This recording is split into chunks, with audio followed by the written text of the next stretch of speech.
Hey, everybody on YouTube, what is going on? We got a great night of action here for you as it is another Woo Friday night.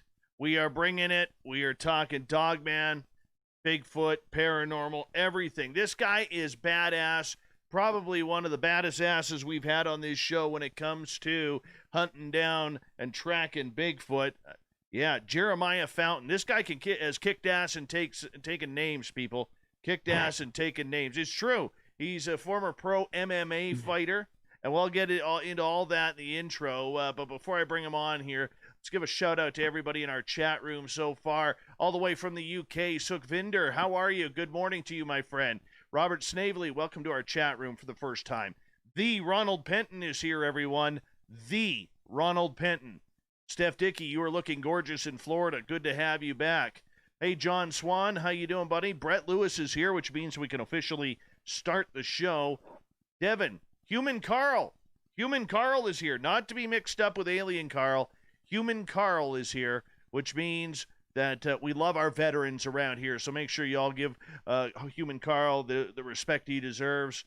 Minister Elaine, good to see you here. Thank you for coming on in. Hi, Fast Hemi. Bigfoot, how you doing, buddy? Good to have you back. Bonjour, Jean-Paul. Comment ça va? Steam Train Mark in Australia, how's tomorrow looking? Please let us know if we are alive here in North America. Chris Reap, good to have you here, man. Steve Stockton from KPNL, good to see you. Dirty Filth, always a pleasure to have you here, buddy. Philip Blair is here, the Philip Blair, everyone. Nate Foot, good to see you. Project Blue Book, always a pleasure. Hi there, Sassy Sandra, good to have you back. Richard Elmore, good to see you. Lord of Land, you as well. Greg Moyes, thanks for dropping on in. Oh, look who it is, everyone. She'll be signing autographs on the left. $10 an autograph, your choice, black and white or colored 5x7s, 8x10s or 20. That is Alaska's greatest athlete, the gorgeous Emily Bigelow. There she is, everyone. Give her a wave.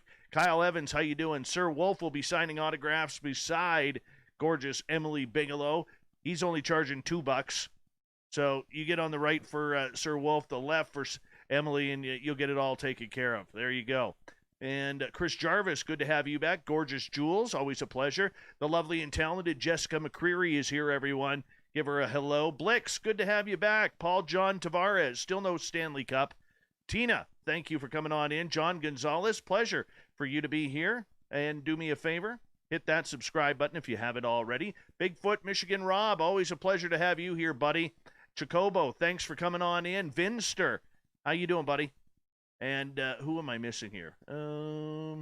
Showtime, there you are. Showtime, how are you, man? Tammy Finnegan, thank you for dropping on by. You're looking lovely and astute tonight. Lovely and astute. Yes, Tammy Finnegan. Tammy Finnegan. Corey Foot, it's amazing that you have been able to put down the Hallmark Channel. You know, turned it off to turn it on to us. That's just amazing to me. Your old man's learned how to. What's your issue? Yeah. Hi, Cammy. You're allowed the Hallmark. Olin, good to see you here. Thanks for coming on in. Leopatra, you're looking gorgeous tonight. Thank you for joining us. Noble Patrick, thank you for joining us. Who else am I missing here? There's packing up here. Man, packing up. I think I'm caught up. Oh, there's the Dutchman, Gary Vermeer. You know, with Dutchman, Gary Vermeer, that means he is the owner of Mighty Moose Beard Oil. I use a couple of them right here, and my favorite is the Winter Blend. Go to mightymoosebeard.com. Let me show you how it works. You just take this bottle here, you unscrew the top, real simple. You inject a little bit there, squeeze it onto your hand, and then you get to massage it into your hand and rub it into your beard. Oh, look how orgasmic that is. Oh, yeah, there it is. God, I smell good now, people. I smell good. MightyMooseBeard.com. Remember, it is in Canadian money. So that way, if you $20 purchase in Canadian funds, about 16 American, hit up MightyMooseBeard.com. Use promo code SOR2019. And God, I feel good now. Oh, yeah. Feel real good. You're still Dutch, though, Gary. I will say that. You're still Dutch. MightyMooseBeard.com. Hold on, I got to start this feed. Go. Okay, we're about 30 seconds away here, everyone. Gorgeous Manitoba Becky, how you doing? Kay Haley, you're looking lovely tonight. Mere person, hello, gorgeous. Good to have you here. Greeko, Opa, my friend. Justin, Bassmaster, Mr. Apnea, good to have you awake. Yes, we are getting ready to fly high tonight. Redheaded Lisa, good to see you. Raul, how's it going, man? Praying and Sasquatching. We do not squatch here, people. We do not squatch. Squatch is a bad word. We don't do that here. You want to see me want to step into the octagon with you, man? Use the word squatch on this show. I'm telling you right now. Pisses me off. All right, here we go. 10 seconds, everyone. Remember, the super chat is open.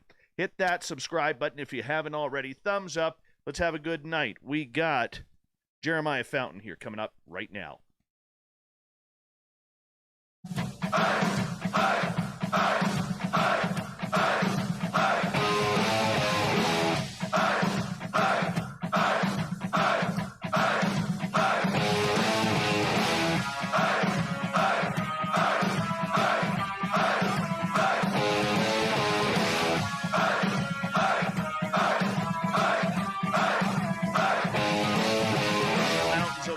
British Columbia, to you listening around the world.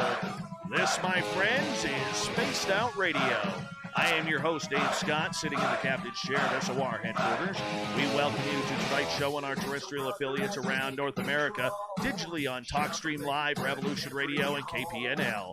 If you want to take a listen to our archives, they are free for you at youtube.com/Spaced Out Radio. Just do old Davey the favor, hit that subscribe button. Follow us on Twitter at Spaced Out Radio. We're not blocked yet. And on Instagram at Spaced Out Radio Show. Our website is spacedoutradio.com, where we have a plethora of features for you, including Rock Dust, Bumblefoot, and reading up on Captain Shirk's SOR Newswire. Tonight's show is brought to you by Chive Charities. Help make the world 10% happier by visiting Chive Charities today. You can find them on our website. Jerimiah Fountain is a fighter. Literally, this dude can kick some butt and take names. He's a former professional MMA fighter who is now looking for his next match. However, it's not about stepping into the octagon for this one. No, that next fight is going to be in the forests of North America, searching for the elusive Bigfoot. He's seen the creature, experienced paranormal activity, and now he's ready to come face-to-face with the reigning hide-and-seek champion. Jerimiah wants that belt and make Sasquatch tap out and enter into existence. Then at the bottom of hour number 3, I will bring you the SOR Newswire, brought to you by Paranoia Magazine. Jerimiah Fountain, welcome to Spaced Out Radio for the first time. How are you? Good, Dave. How are you? It's an honor. Great. Oh, it's an honor to have you here, my friend. I'm just some bloke from Canada who, loves talking Bigfoot, man. That's all I am. Who am I? But you're the man. You're the man tonight. I like talking. Anytime I get a chance to talk, like you said, we don't use the word squatch. We use target species. Works. So yeah, I agree with you. The term squat, we don't use it either. So good call on that one. well, let me tell you why I banned that word. I think, it cheapens the truth of the investigation. It really does. That's number one. But number two, for people who are listening into the first time, the late Dr. John Bindernagel, he spent literally 70 years looking for this creature. And I asked him one day in 2015 when I met him face-to-face at a conference, I said, what do you think of that word squatch? And he says to me with a deep sigh, and quote, end quote, he says, 70 years of research for nothing, all because of one word. And that hit me, man. Wow. That hit me. So ever since then, the word squatch has been banned from this show. We don't squatch here. You don't squatch anything. And you know what else I've noticed about it? I'm sorry. I'm going to go on to a rant about this right off the bat. No, you're ahead. The other thing that I found out about this, Jeremiah, is 9.5 times out of 10, the people who use the word squatch have no idea what the hell they're looking for. They have no idea what they're investigating. They investigate off of opinion and not science, and I think they're full of it. I would have to agree in that, without a doubt. All right, Yep. Enough about my pedestal here. Let's put you up on the pedestal, and let's learn a little bit about you before we get into some great stories that you have from the field.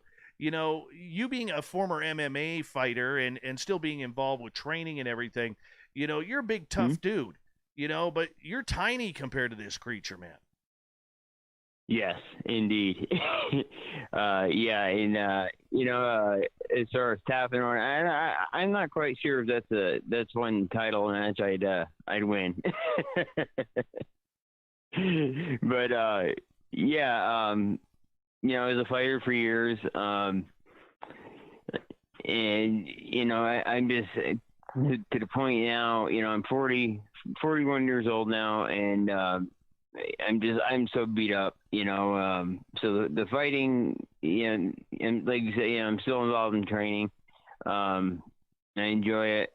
I'll never give it up, but the fighting days are over for me. Like you said, I'm out there to, like you said, have title bouts against other things out there.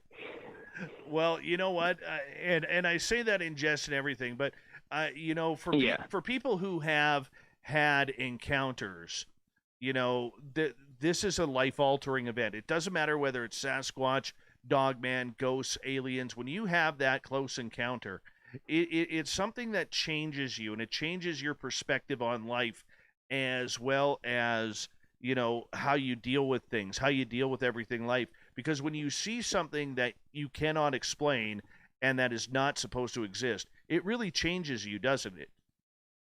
It does. It changes absolutely everything. Everything in your life. It just it changes it completely. You look at things different. Now I'm a hunter as well. And after my first encounter, which I'll get into in a little bit, that messed up my hunting for about 2 years. I refused to go in the woods. It just, like you said, it just changed everything. And even now, even if I'm out in the woods doing my research, my head's on a swivel. If I'm in the woods hunting, my head's on a swivel, and you find yourself constantly looking for sign, and it changes everything. I mean, I know there's different. We all have our different theories on what these things are, and that's everyone is entitled to their own opinion, and it changes everything about everybody that has these different opinions. If that makes sense. It totally does. So let's go back in time here. When did you first start learning about Sasquatch before you had your own experience? What did you know about this creature? Well, I come from a logging family, many generations back. My grandma was Native American. From a very early age, I was learning the lore, but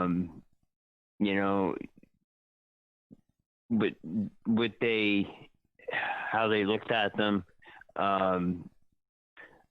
hearing stories from my grandfather who worked, he worked in the logging camps, back around the time of the Great Depression, and age 7, this is when it really kicked it off, when the obsession really started. My mother bought me a book called The Mysteries of the Unexplained. And I turned to a page, and there I saw the old girl, Patty. And I said to my little self, what is that? That seems pretty interesting.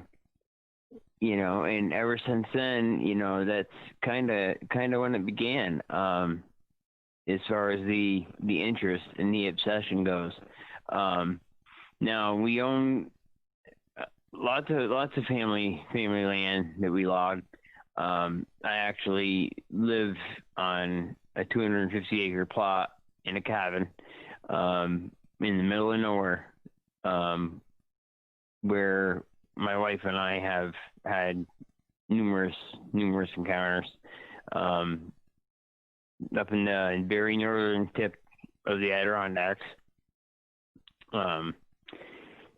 And we don't know. We lived up there. We lived up there in 2016, kind of off the grid.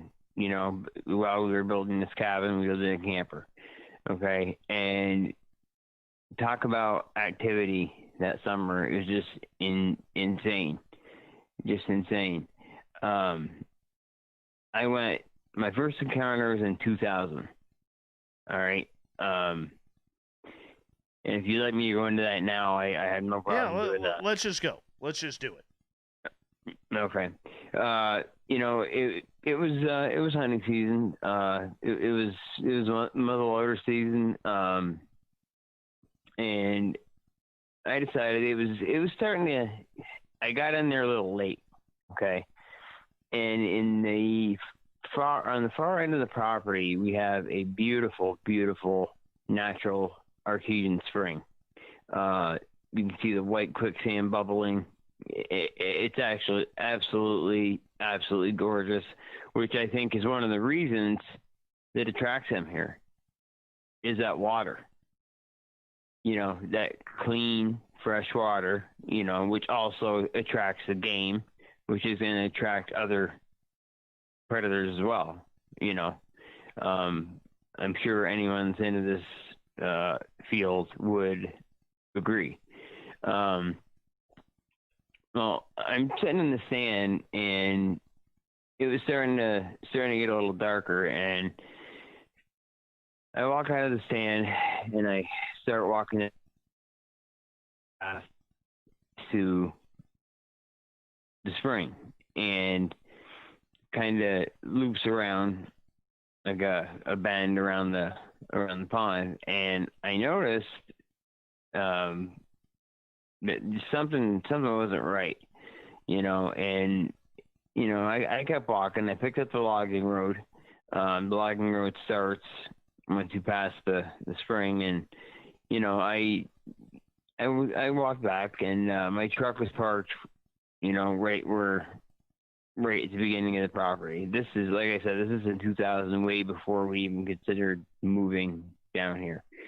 I got about, I'd say, God, quarter mile or less from my truck. And my father had an old skidder down there. Like, I'm talking a very, very, very old one. And I stopped dead in my tracks. I noticed these amberish eyes peeking from out in front of the skidder. And, you know, I grew up in the woods. I could track, you know, I've hunted every, you know, game, you know, big game animal there is up here in the Adirondacks. I can pretty much identify anything, but something about this, I know this sounds cliche, but call it a sixth sense. I know a lot of people say that, but I mean, I you know, I don't know what else to say. You know, call it a sixth sense. Something was off about the situation. Something was off.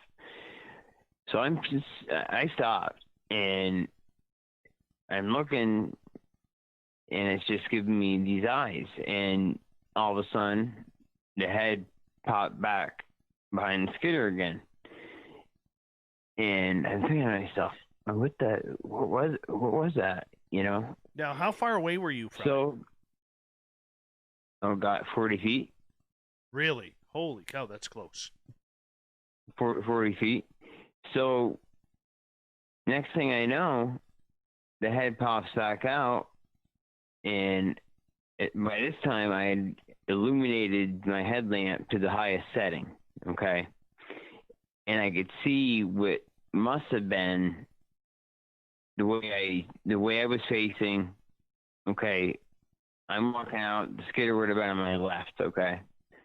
So I noticed what must have been its left arm wrapped around the front of the skidder, and I could see the hand.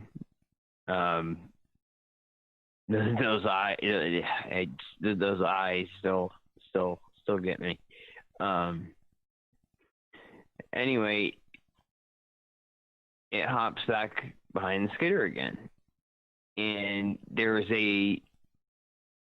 I couldn't see it. There's a log, okay, from the tip of the skidder, and it was about 12 to 15 feet from the nose of the skidder, okay.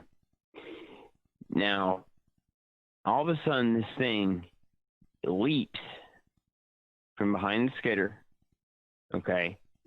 Now, check this out. Now, the skidder, it could have been right behind the nose. For all I know, it could have been at the very back of the skidder, okay, which would have added another, 15 feet, okay? Right. Now, I'm going to stop you right there because for a lot of people who may not be familiar with how big a forestry skidder is, I mean, this is a vehicle that's, 50, 60 feet long? This was actually a smaller one. Oh, okay. Dave. This is a smaller one. The nose probably, the front end probably 5 feet, probably 20 feet long. It's 25 feet long. It's still a big toy. It's still a big toy. My father loves the toys. It's still a big toy, and the thing leaps, man. And I'm telling you, I've never seen anything in my life move like that. The athleticism, it's just unbelievable. And being a fighter, and I had just started training around that time period. I've trained some of the best athletes in the world as far as fighters go. I've been to Brazil, fought in Brazil, I fought all over. This thing hit that log, okay? And when it hit the log, it didn't crouch down to jump again, okay? What it did, it's almost like it propelled itself off the front half of its foot. Does that make sense? Absolutely. Absolutely. Propels itself off the front half of its foot, okay? And that's a big leap, Like I said, it could have been from the right behind the front of the skidder or at the back end. So for all we know, that thing could have taken a 20-foot leap, But at the very least, it was 12 to 15 feet. Now, when it hit that log, like I said, propelled off the front half of its feet, didn't even give an arm swing, to assist it. Leaps again, probably another 12, 15 feet to a tree, okay? And immediately hops behind that tree, pops back out, and by this point, it's just standing there looking at me. And I froze. I went into shock. I was already a believer, okay? But like you said, even if you're a believer, something that comes, how do I say this? Once you see it, it's popped into your mind. These things are real, whether you believe it or not. You still, I think everyone still has that little bit of a doubt, maybe, Okay, so But I found out. So what did this creature, for people who may not know out there in radio land, they may have seen images, but for you being within 40 feet of this creature before it took off, what features were you able to see? Now this is what's interesting about this thing. This is a juvenile. Now this is when I tell people, I tell very few people. I've told it on other shows, and I've told a few friends. This thing was no more than 5 feet tall, but I would have to estimate the weight at about 200 pounds. And people say, well, that's not that big. Yeah. Let me tell you, 5 feet tall, 200 pounds solid muscle. That's pretty put together. Now, the other thing that's interesting about this particular creature, I don't know if I'm allowed to call it a creature, but anyway, the whole face was covered in hair. And that's what's interesting to me, because the rest of them I've seen down there, they weren't. You know, you could see facial features very, very, very well. The only thing I could see were those eyes. It did have that protruding brow ridge. Couldn't see any other features.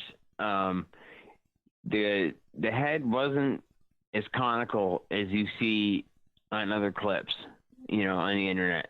It was, I don't want to say it was round, but it wasn't a pointed, you know, conical head. So, you know, and before I go ahead any further, I do want to mention I am not pro kill. I would never ever harm one of these things unless my life came down to it. And even then, you know, I don't think you're in a good position. But anyway, being my first time seeing one of these things, I did want to get a closer look. Now, I did start to unsling my weapon off my shoulder, okay, and I got it off, and surprisingly, it didn't take off. I think back now and figured it would have taken off as soon as it saw me go to do that, but I got it off, and I didn't get the weapon halfway up, and it popped back behind the tree like it knew what it was. There's no doubt in my mind, and it was gone. It was gone. And you could hear it crash, bang, boom. And that was that. That's the first. That was my very, very, very first encounter. The one thing that was going through my mind was, my God, someone's pet orangutan get loose or something, you know? It's the only thing that could come to mind, you know? And then it took me a while to realize, you know, that what I had really seen, you know? Auburnish brown hair, and I will mention it's hair. It's not fur. It is hair. You know, I know a lot of people refer to it as fur. It's not. I've seen several of these things up close, and it is hair. So yeah, that was in 2000. All right. We're running out of time here, and I hate to cut you off. But I don't want to start that second one until we get back from break, because it's going to be a lot of cool news and stories.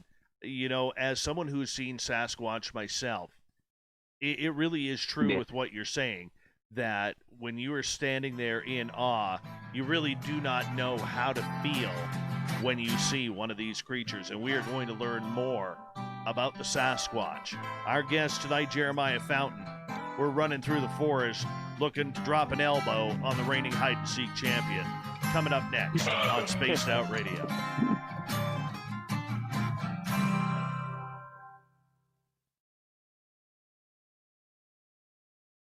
That's a good first half hour, man. Yeah, you have to pardon me, and I always get I had no problem on my shows. I always get a little bit for the first few minutes on other jitters. Guy shows. I always get a little bit jittery. Yeah, so I apologize. Oh, no worries, man. No worries. But yeah, that was quite the experience, man. It just changed my life. Mm-hmm. Like you said, you know how it is. I totally know how it. Yeah. I should say something here to our YouTube crowd because I pissed someone off here and I didn't mean to. Where is their name?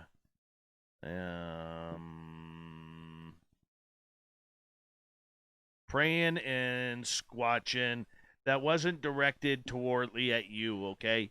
It wasn't, my comments weren't directed at you. Please don't take it personally. I'm just giving a statement. I'm sure you're a good person, and we all have our opinions, and I apologize if I offended you or hurted your feeling.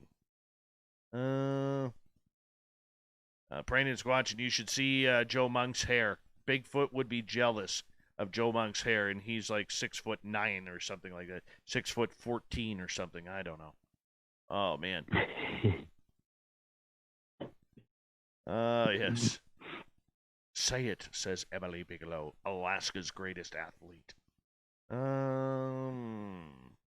By the way, just so you know, want to see something cool, YouTube? So my hat I have on, I stole this from my old man when I was like 12 years old. And I'm going to show you the original color right there. I'm showing you the original color. That's how much it's faded over the last 37 years or 35 years that I've had this hat. And I love this hat. I will be buried with this hat. Buried. Yeah. I've got a couple like that too, dude. Oh, dude! Literally, I have electrician's tape holding the back end together. I know what you mean. Yeah. Oh yeah, and then the front is all frayed, and oh man, this hat and I have been through everything. Gives the character though.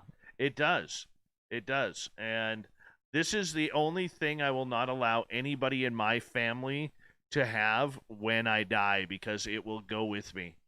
It will go with me. Yeah. I love this hat. Like there, you can see the back is all worn out and ripped, and I've got electrician's tape holding it together. And yeah, this thing is swam in the Pacific Ocean. It's been in a bunch of lakes, rivers. I almost lost it in the rapids. And while fishing one time, and oh yeah, it's all good. Love this hat. And every now and again, it goes missing for like 6, 7, 8 months. I don't know where the hell it goes, but it'll go missing. Oh, it's frustrating, isn't it? Oh yeah, it'll go missing, and then it'll come right back.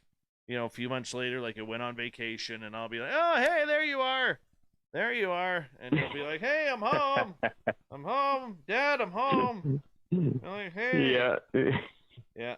I remember ripping it off my old man too, because it was an old Labatt blue hat, and my dad had a friend who was like he worked for Labatt Breweries, so he would give my dad all this swag. He gave my dad this Labatt blue hat, and I just fell in love with it. And I'm like, Dad, I'm stealing that. And he's like, no way, man, that's my new hat. Yeah, pretty much screw that, and I stole it from my dad, and I've had it ever since. My dad was like, throw that piece of shit out of here. And I'm like, no, get the hell out. Oh, yeah. Sounds like my father. Yeah. Nate, it actually does say Labatt Blue on it. Here, check this out, dude. I don't know if we can get that close, but I think you can see it there. Hold on. Yeah, there it is. All right, we have about 30 seconds before we're going to get going here. Big thank you to Bigfoot and Jason McDaniel for the super chats tonight. Thank you to everybody who's given us a thumbs up listening in so far. And actually, Joe's Main, I have stepped into the Pacific Ocean before, and it was funny when I was down in Oregon when I was like 8 years old. A week after I left, there was a shark attack. Same thing happened in California when I went into the ocean there at 17.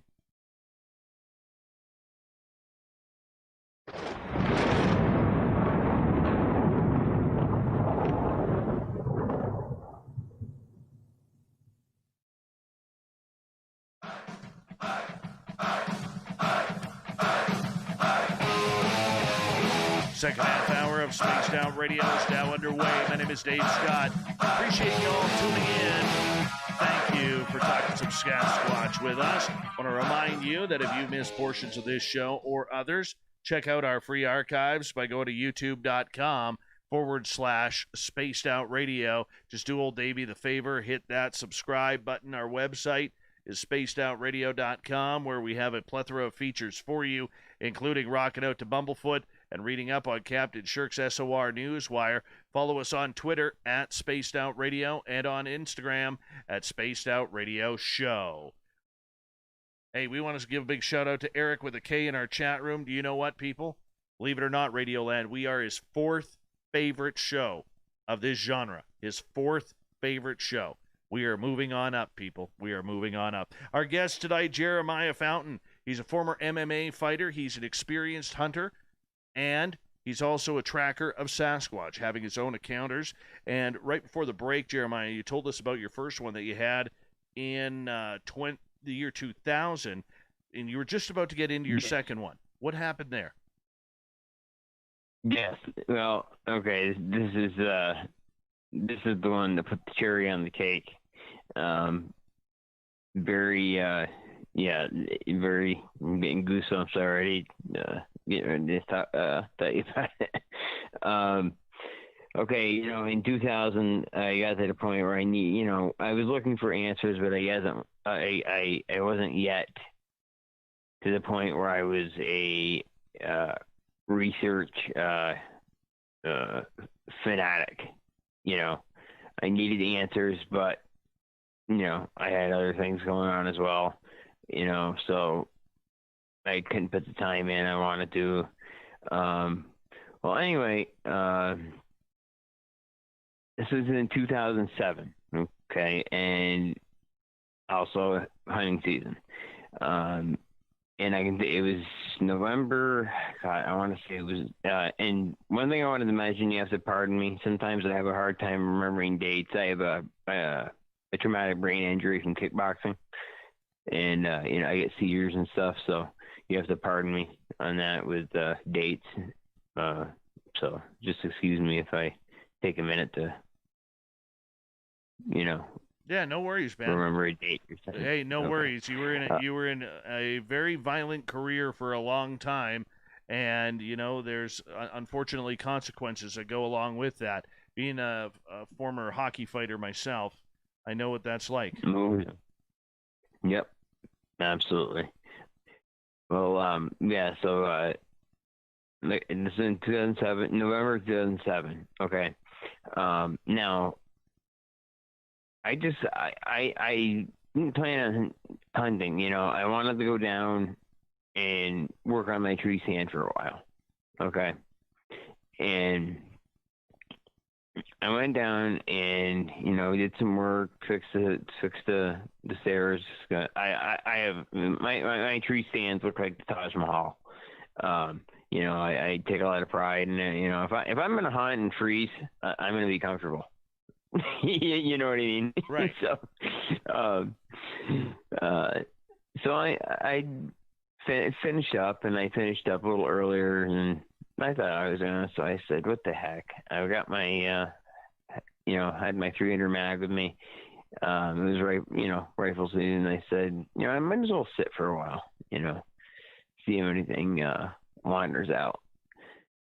So I'm sitting there, and God, it wasn't half an hour, and I heard the most ungodly guttural vocalization coming from the direction of which I had to make my way out of there. And I could not only hear it, but I could feel it, and I know that sounds cliche as well, but it's the truth. where it rattles your intestines. So at that point, I said, okay, before it gets dark, I am out of here. Something told me, get out of there now. Got out of the tree stand and, same trail to the pond. This time I get to the pond. I'm just about to the pond, and I noticed there's this tree, okay, about 5 feet offshore that I had never seen before. I'm like, okay, that's a tad bizarre. I walked a little closer, and well, the tree decides to turn, Oh. and it was a female Sasquatch. And here I am, and we're locked. Our eyes are locked, and the eyes just black holes. I know other people describe other things, but these were just black. And we sat there, and she had vegetation in her right hand. I don't know what she was going to do with it, but she had vegetation. When people say they have to turn at the waist, they're absolutely right, because that's what she did to get a good look at me. So she's staring at me, and I see her eyes move towards. She could see the barrel of the rifle over my right shoulder. She flickers her eyes back towards me and gives me a look.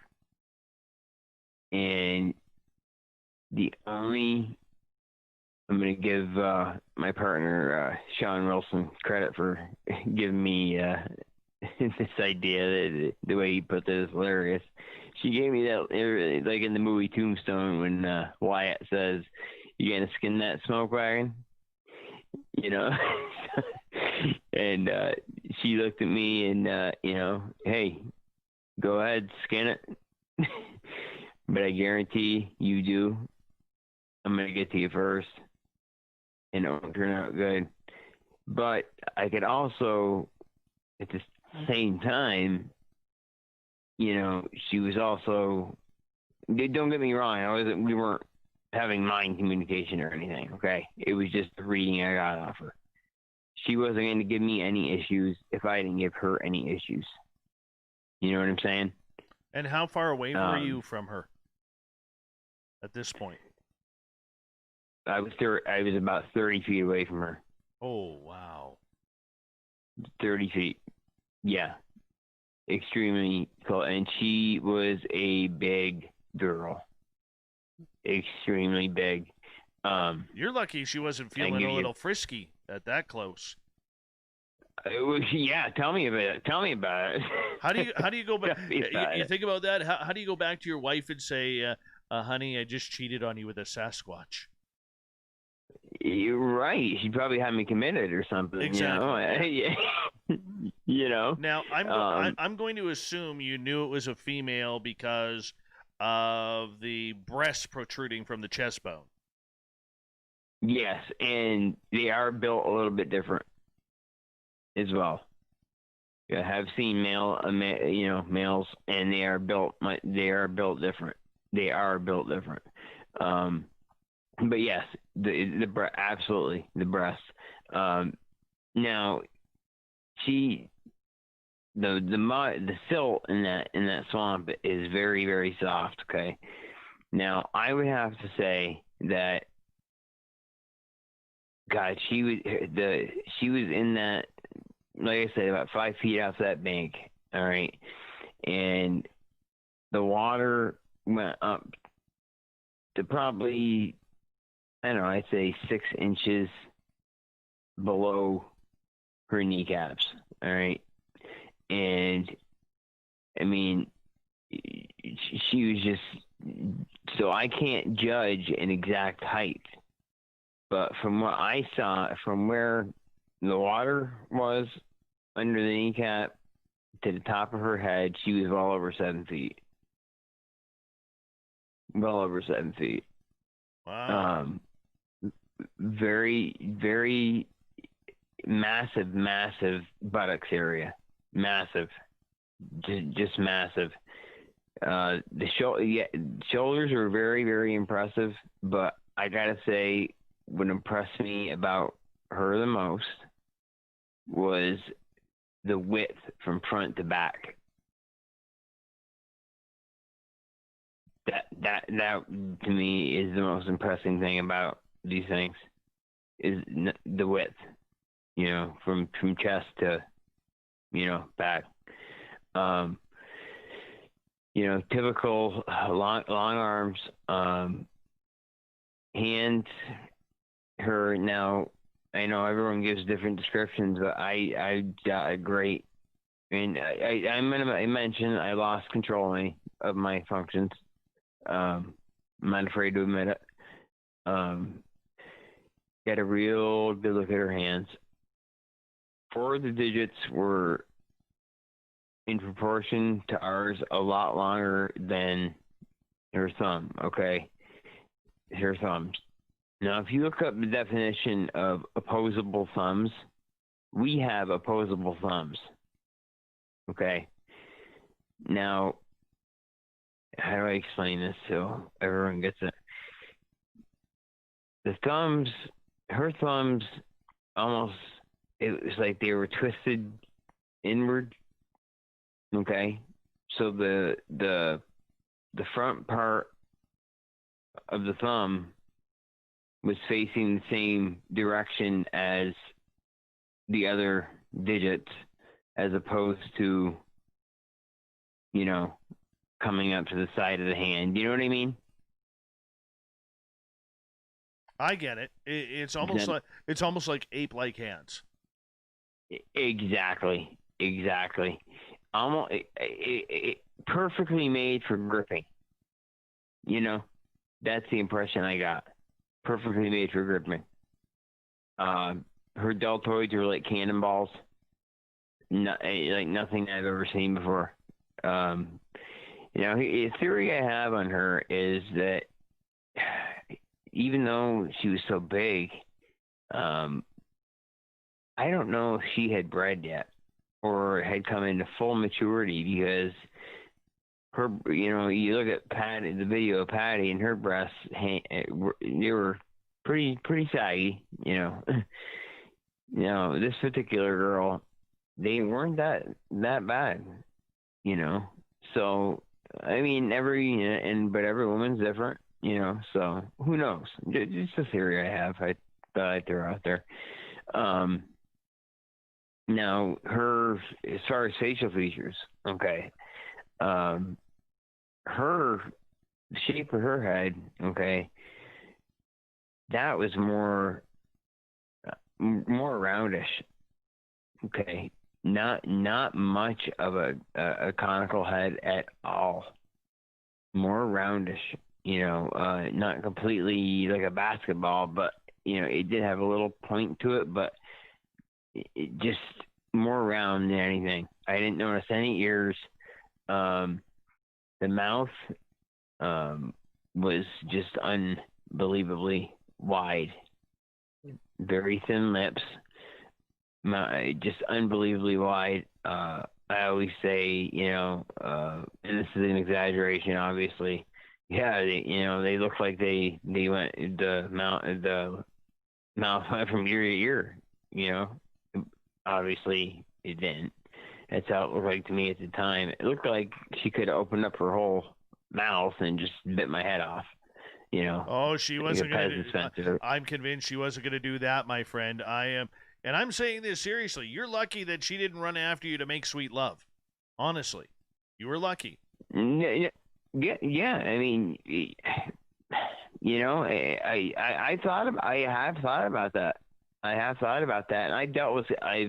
Well, we'll get into this later, but I've dealt with cases like that. So yeah, I have thought about that. I have. And again, it was hair, not fur. It's hair. How long were you massive forearm. How long were you two staring at each other? Because it probably felt like an eternity. It did. It felt like minutes. I would say about 30 seconds. Now, here's something very bizarre. I don't know if you've ever heard this before. I've had one person that also witnessed it. And she was looking at me. How do I put this? There's like a flicker, okay? It was like a transparent, but not quite transparent, almost like a membrane type thing that came from the bottom of her eye, from underneath the eyelid, and she kept flickering it in both eyes. Weird. I had no explanation for it. I really don't. I've had thought about theories. Maybe it's something to do with helping them see at night. I don't know. But I saw it. I want to ask you, if you don't mind, Jeremiah, in regards to me, this is now your second close encounter with one of these creatures, to the point where 30 feet with any animal in the wild, you're not running away. You are not running away. No. Were you frozen out of fear, or was that your hunting instincts that came into play and just said, look, I got to be as still as possible and as unthreatening as possible to make sure that this creature doesn't attack? I think it was a little bit of both. If it had been a bear, I would have stood my ground because you don't, like you said, you don't run from a predator. With this thing, yeah, I think it was a little bit of both. If I run, is she going to come after me? But also I was frozen. I was frozen, solid. Even if I had wanted to get that rifle off my shoulder, I couldn't. I wouldn't have been able to. I was frozen solid. And once he knew I wasn't a threat, she hopped out. She took one leap onto that bank, and she took 3 leaps, and she went about 60 feet in 3 leaps. And I know this because I checked after. I went down a couple weeks later, and I got a rough estimate of where she hit each time, and give or take 20 feet in between where she would have left. When you have an encounter that is that close and is that refreshing, and I don't mean to ask this. A lot of people who don't believe in this stuff will say, "What are you asking that for, Dave?" But I tend to believe that Sasquatch has some very special capabilities. Did you feel did you feel any type of telepathy or energy off of this creature while you two stared at each other? Because obviously that length of time, 30 seconds to a minute, with a wild creature like that, anything can happen. And yet she showed you respect, you showed her respect. So was there any energy or telepathic communication? How do I explain this? I think on her end, there definitely was. And again, I'll talk more about this later, but I'm an empath, and I hadn't No, I didn't realize that yet, and I could. That's why I was saying, like, I knew somehow. I didn't hear her voice in my head, but I knew from the look she was giving me with her eyes, I'm not going to hurt you if you don't try to hurt me. And I used to be one of those guys, Dave, that thought these things were just some ape, okay? And I'm going to tell you right now, there's no. That's just my opinion. I have been through every stage of belief that there is with these things on what they are, what they could be. Every time I think I have the right theory, something happens to throw that theory right out the window. I am at the point now, after 20 years, I am not afraid to say I have no clue.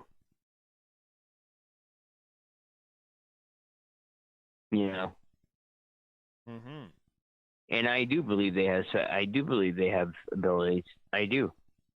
There's humans that have them. My wife, for example, is very, very gifted.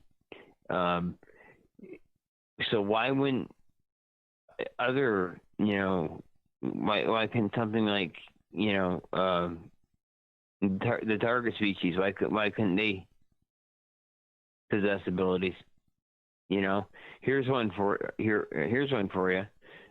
I'll get more into it when I get to my North Carolina experiences, but now I was always a believer, and I was always taught by certain individuals that, okay, to get the eye shine back, you gotta put a light right in their eyes. Okay, well, I bought that for years. No, we had a spot down there, Stacy and I did, and it was just a phenomenal area. They were very aggressive in that area, though. I will say that. Totally different type, totally different kind than we're used to doing up here. Totally different. Anyway, we're on the bridge, just sitting there, and my wife likes to go completely black. Shut off all the lights. I don't know. And she gets her rocks off on. I don't know. I don't know. You got to meet her to understand what I'm saying. But anyway, all of a sudden, we hear them walking out of the bayou, okay, towards us. And there was no moonlight. We didn't have any lights on. And all of a sudden, all these eyes started illuminating. Red, fluorescent blue, green, amber, white. I mean, could there be a biological explanation? I suppose. It could be ambient light that we can't see that would, maybe set that off. Or, I don't know how deep I want to get into this, but I know that certain agencies are working on stuff that for soldiers that instead of goggles, they're contact lenses almost, and part of the ingredient is chlorophyll. Right. Hold on right there, Jeremiah. We're going to go to break here at the top of the hour. Jerimiah Fountain is going to tell us more about his own Sasquatch encounters and why he wants to find the elusive Bigfoot in North Carolina and around North America. More Space Out Radio right after this.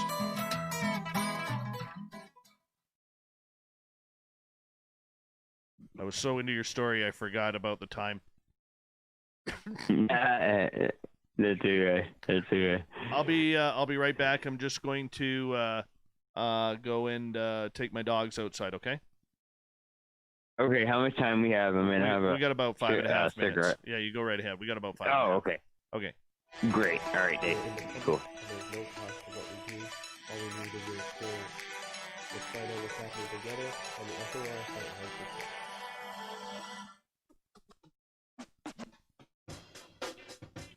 The SOR Vault is open for business, and we have some cool swag for you to pick up.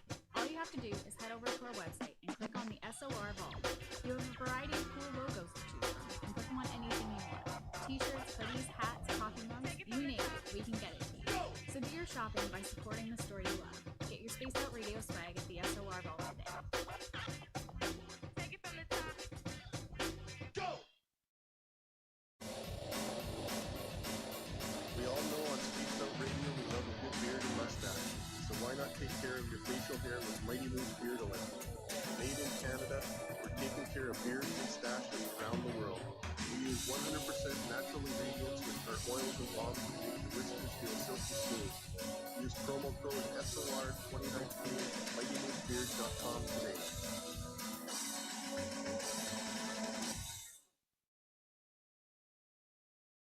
Get your horns up with me on Spaced Out Radio. This is Ron Bumblefoot Thal. Come tune in to SOR where you can hear me rock out with Little Brother is Watching, the official theme song of Spaced Out Radio. And then come on over to bumblefoot.com where you can find out about my tour schedule, my music, and everything else. Bumblefoot.com keeps you up to date on what I'm doing and the best way to stay in touch with my music and music camps. Sign up for my newsletter at bumblefoot.com and remember, Little Brother is Watching. We are scouring the world for the most intriguing stories of your day. Take the time to read up on the SOR Newswire, where our team, led by Captain Shirk, will deliver to you some of the best paranormal and supernatural news, along with some stories that will blow your mind from the weird to the wacky.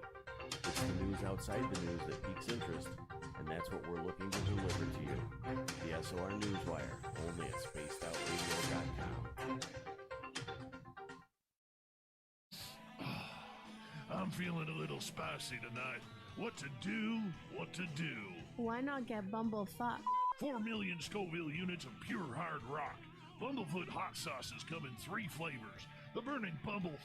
Tone it down a bit with Bumblicious and throw the sauce on everything. Spice it up. Bumble me, baby. Bumblefoot hot sauce. Get it today at kajans.com. For the price of 1 cup of coffee a month, you can become an SOR Space Traveler. The Space Travelers Club is a place where you can interact with other listeners, either live during the show or on our great forum. We want your stories, pictures, comments, and ideas. You'll get live video streams, exclusive content, and be a part of our newsletter. Stay in touch with everything SOR. The Space Travelers Club is just $5 a month at spacedoutradio.com. Are you intrigued by Paranormal Talk Radio? You'll love the new Paranormal Radio app from TalkStream Live.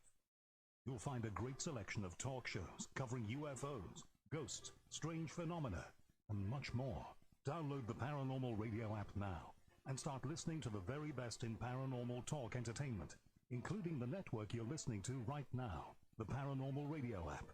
Free in Google Play and the iOS App Store.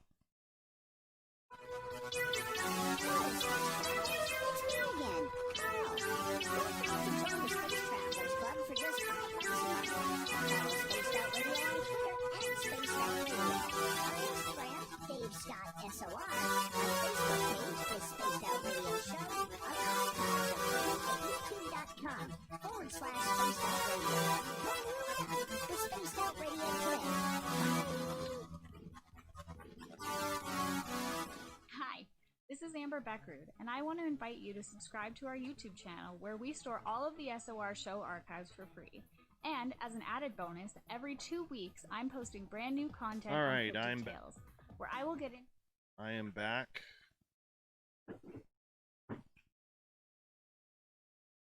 Hey, Vinster, how you doing, man? Gorgeous Teresa, what's going on? We've got 90 seconds, my friend. Okay, that's...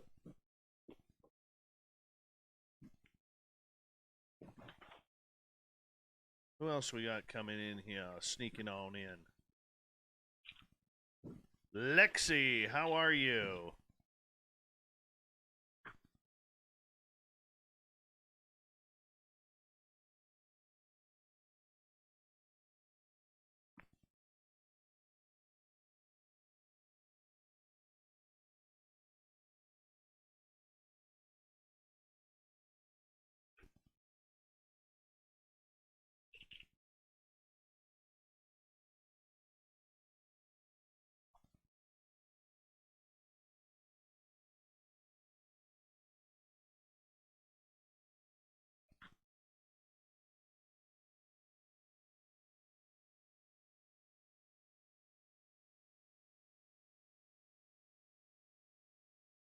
All right, 30 seconds. Thank you, Bigfoot. Thank you, Jason McDaniel, for the awesome super chats. Thank you to everyone who has tuned on in and given us a thumbs up. If you're brand new here, don't forget to hit that subscribe button. Also, a great way to support our show, do a little shopping at facebook.com/the SOR Vault. We got some great t-shirts, including Bigfoot t-shirts in there, so make sure you check them on out. Here we go.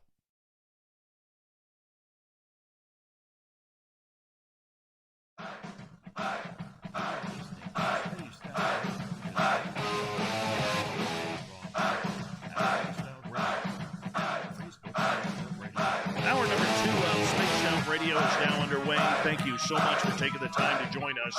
We really do appreciate earning your listening ears. We welcome back everyone listening in on our terrestrial affiliates around North America, digitally on TalkStream Live, Revolution Radio, and KPNL. Remember, you can check out all of our archives for free by going to youtube.com/Spaced Out Radio. Just do old Davey the favor, hit that subscribe button. The Desert Clam has set the password for tonight in the SOR Space Travelers Club. What is this? Umbilicanimism. What? Umbilicanimism? Is that it? The Clam sets the password each and every night right here on Spaced Out Radio. Our website is spacedoutradio.com, where we have a plethora of features for you, including rocking out to Bumblefoot and reading up on Captain Shirk's SOR Newswire. Follow us on Twitter at Spaced Out Radio and on Instagram at Spaced Out Radio Show. We're continuing our great conversation about Bigfoot tonight out of North Carolina. Researcher, former professional MMA fighter, Jerimiah Fountain is with us. Thank you so much for joining us. Hey, no, not a problem. It's an honor. My pleasure. It's an honor. I got an MMA question for you right off the bat. Sure. Are you friends, or do you know Diego Sanchez? I don't know Diego. I know some of his training partners. He trained under which I forget which Gracie it was. God, was it? Well, the reason why I ask is about a month and a half ago, he had a UFO sighting with his daughter, and he put it on Twitter, and I messaged him, and we started chatting on Twitter about him coming on the show, talking about UFOs and his sightings, and he's a very spiritual dude, and he's like, yeah, man, let's line it up, send him some dates, and haven't heard back. Oh, I can hook it up. I know a lot of mutual people. I'm just wondering if because of that, if he got shut down, for instance, because it wouldn't have been good PR. You know what I'm saying? He may have, yeah. Yeah. Very well could have. But we're talking Bigfoot with you tonight, my friend, and you are, for people who missed the first hour of the show, you are fully convinced that this creature is completely real after having a couple close encounters. But your encounters continue. Yes, we see. I'm in the Adirondacks right now. That's where the sighting started. This has been a multi-generational thing going on here. When we left to move to North Carolina in 2017, there was a family. The family group here my guess was 6 to 8. Now, my wife, my wife is a very, very spiritual person, and she would kill me if she heard me say this term, but she is first of all, she's a very powerful medium. She's a paranormal investigator by trade. We kind of cross-train in each other's fields, but we do separate them. She is what I would call a lot of people would call a white witch, I guess, and she hates that term, hates it, but she's blown my mind, over the years we've been married, just blown my mind with the stuff I have seen her do. Now, you were asking about mental communication. Well, we were stacking wood one day, and she said, "I'm going to take the 4-wheeler and I'm going to go pick some blueberries," And I said, "Okay, just be careful. Take one of the weapons with you." And she hops on and she was gone. And she comes back and she's white as a ghost, but wasn't scared. Not an ounce of fear in her. I said, "What happened?" She goes, "You're not gonna believe what I just saw." I said, "Well, I mean, I probably will believe it." And run it by me, And she said, "I think I just saw the head honcho." And I said, "Really?" And she said, "Yep." And she was picking her berries and turned around, and there he is, just staring at her. And the description she gave me of him, and I know that he's massive because we have found his tracks. He leaves 19-inch tracks. He's a beast. He is a beast. I haven't seen him personally, but I trust my wife with everything. And she's gonna come out of the blue and make up. Okay. So I said, "Well, tell me about it." She said, "Well, there's nothing really to tell." And she said, "We kind of looked at each other for a few seconds, and that was it." I said, "Did you feel threatened? Did you feel afraid? No?" She said, "It was actually kind of soothing, kind of like a mutual thing." And she said they communicated. And my wife, with what she does, she doesn't tell me a lot about her, her practices and stuff like that. Now, she describes his shoulders as being, she said they had to have been 5.5 feet wide. At least. Oh, wow. That's a big dude. It just gargantuan. Just huge. I said, "Well, how tall was he?" And a lot of people misjudge, and I kind of had a feeling she would. And she's like, "Oh, he must have been 12 feet tall." And I said, "Well, why don't we go down and you show me where you saw him, and we'll get an idea how tall he was." So we rode down, and she showed me the tree and the limb. When he turned around away from her, he walked into this limb, and he only cleared it by about 3 inches, a few inches. Okay. So I had her hold the tape on the ground. I sit on the 4-wheeler, and I brought the tape up, and to the bottom of that limb it was 10'6". Incredible. So You're looking at a 10'3" creature. Yes, give or take. Yeah, and that personally is the biggest one I've ever. I know people have seen larger ones, but me personally, with someone I know, that's the that's the Mac Daddy. Now here's where we get into something.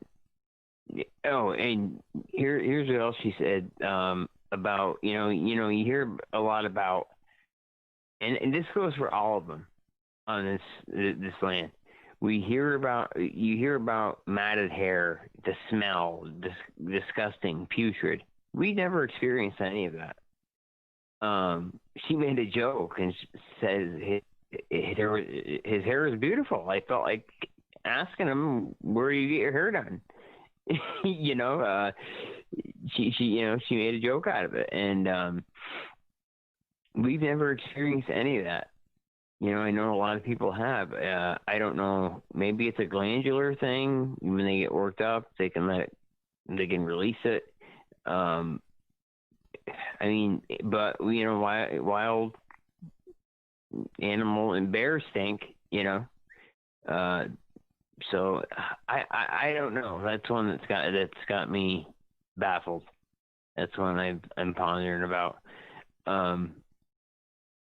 She said it was almost like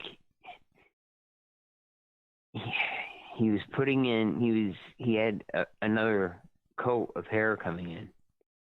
Like it had just come in fresh. It was but we got to remember they probably groom each other. Okay. So with grooming each other, and you also mentioned the smell.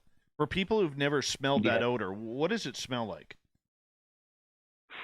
I've heard everything from rotten carcass to fecal matter, garbage. So yeah, I personally have never smelled it. I have lots of friends that have, but I personally have never experienced it. Me never, not one time. Yeah, I think that's why I'm leaning towards a glandular thing. I just don't know. I don't know. It's a good definitely it's one of those things about them. It's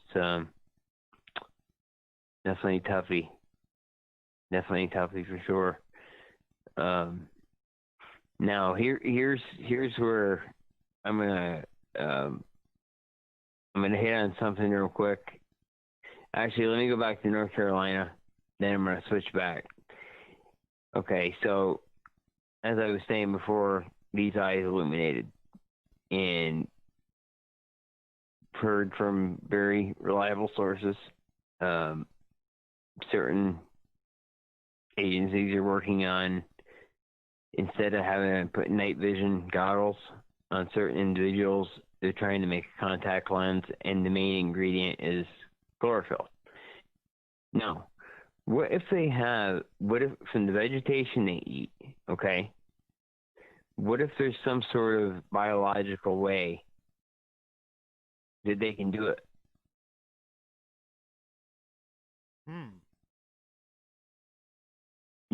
It makes me wonder. It was a hard pill for me to swallow at first as well, until I thought about it. It could make sense. It very well could make sense.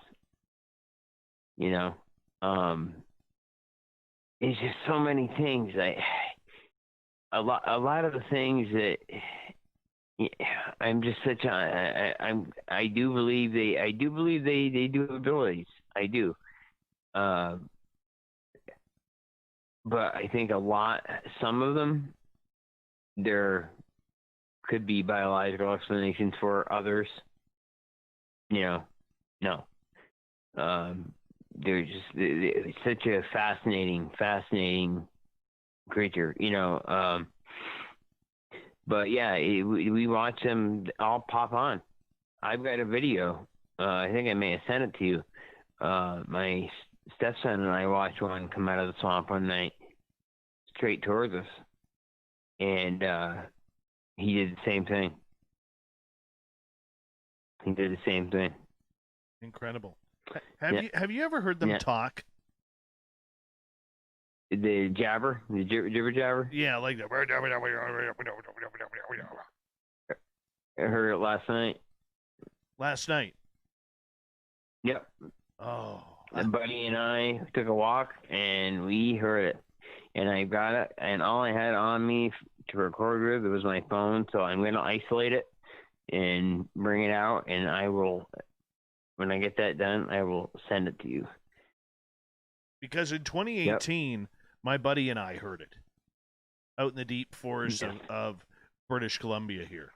And when you're all alone in a forest and you know you are all alone, that is something that you immediately hit the brakes on, wondering what the hell is going on around here. Absolutely.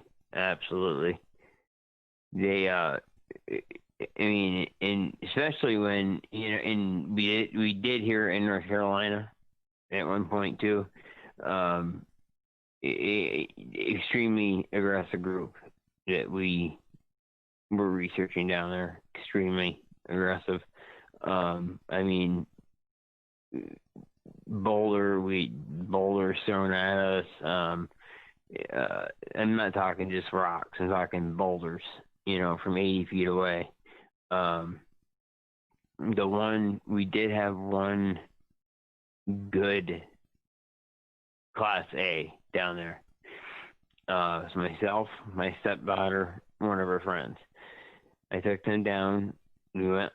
I said, let's head under the bridge for a little bit and get a perfect view of the bayou. And I was actually texting. It was one of my guys.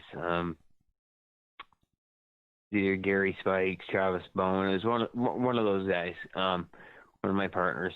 And all of a sudden, my stepdaughter and her friend, what is it, Jeremiah? What is that? What is that? And they stand up. And they were getting ready to run. And I said, stop, calm down. By the time I looked up, they saw the frontal view of this thing. They saw the whole thing. By the time I looked up, it had made its way. It had started making its way up the hill towards the train tracks. I believe to cross over on the other side. Okay. Now, I lit it right up. And it was, I would say the vegetation was about 5 feet. So he was a good 7.5 feet. Very barrel chested. More of a square jaw and a very protruding brow ridge, and he was gray.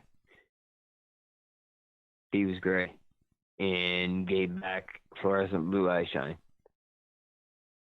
Okay, I want to ask you about the eyes, because so many people who see this creature have seen it with yellow eyes, with red eyes, with blue eyes.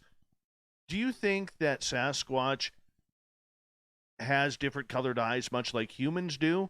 Or do you think that this is something a little unique to maybe different characteristics of different breeds of creature? Yes, right there. I do. I think it's I think it's ignorant for us to think, you know, how big this continent is, and to think that there's only one species of these things running around. You know, I personally believe there are many subspecies, and within those subspecies, there's probably more. I think, you know, each subspecies may be able to give off a different. They may give off a different color eye shine, but then again, like I was saying, I did see red in North Carolina too, but who knows? That could have been a totally different entity I was dealing with, which is going to bring me to another topic of conversation in a second. Now we moved back up here and moved into the cabin, and you know, they're here. We had one. They've banged on they went quite a long way. You know, they went a long time without having us here. You know, they've banged on the side of the cabin and let us know they're around. And we've never had a problem with them. I've had one issue with them where they got aggressive, and that's when I interrupted a hunt one night before we lived down here. And needless to say, they escorted me out. I know what that's like, to be escorted out. Yes. I want to ask you, do you think that they have investigated you on your property as much as you have investigated them? Absolutely. We got about 2.5 minutes here. Absolutely. Even more so. They know as soon as I go in there, as soon as I go out back and into my other research areas, they know. As soon as I'm there. Yep. Absolutely. Mm-hmm. So what do you think they're investigating on you? I think their main thing is to determine if I'm a threat. You know, what kind of guy is he? You know, I know. You know, one thing they don't like is when they do bring people out back that they don't know. They do get a little worked up, but they chill out after about an hour. But they definitely have investigated us, and that's a fact. No doubt in my mind. No doubt in my mind. What do you think they're looking to find out about us?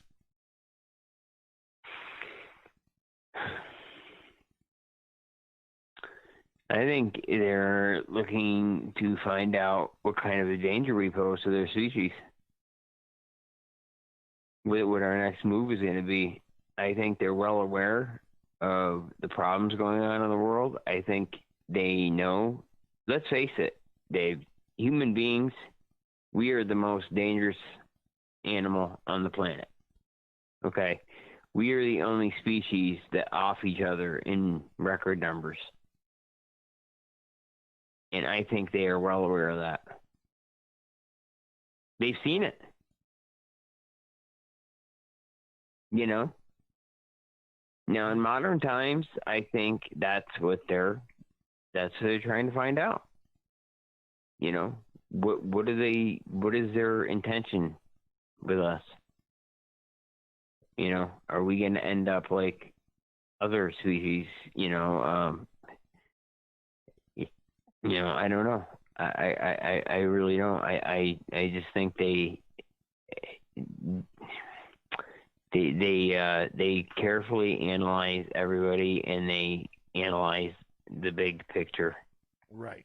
Big picture. On that note, I'm going to get you to hold on right there because we are going to go to break here at the bottom of the hour. Jerimiah Fountain, some fantastic personal encounters with Sasquatch. And we're going to continue this roll with Jerimiah right after this on Spaced Out Radio. So stay tuned.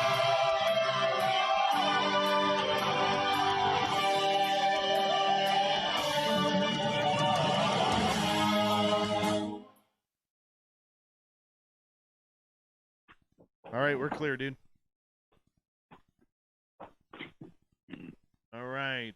So Maven Phone, welcome to our chat room for the first time. Don't forget to hit that subscribe button. Who else do we got that's new in here? Oh, Sovereign Farts, welcome back. You're a little late. All right, I think we're good.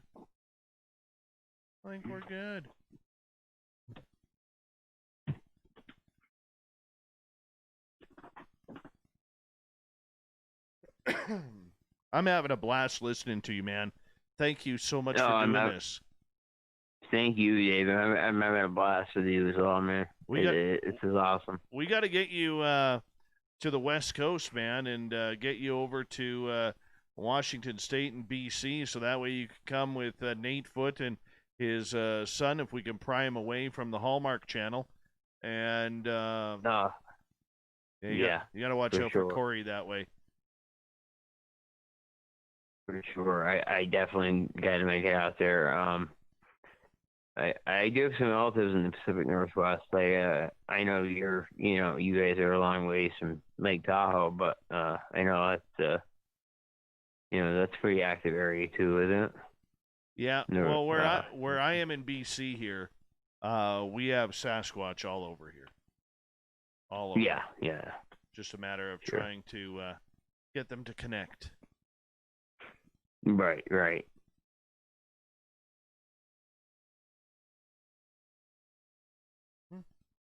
Nathan's that's laughing. the thing. People think, you live in New York. Well, people think in New York, they think of the city. They don't realize the Adirondack Park is 6 million acres of nothing but wilderness, bigger than Yellowstone, Yosemite, Glacier National, Grand Canyon, Smoky Mountain National, and the Everglades put together. It's massive, Not a lot of people realize that, I don't think. It's just massive.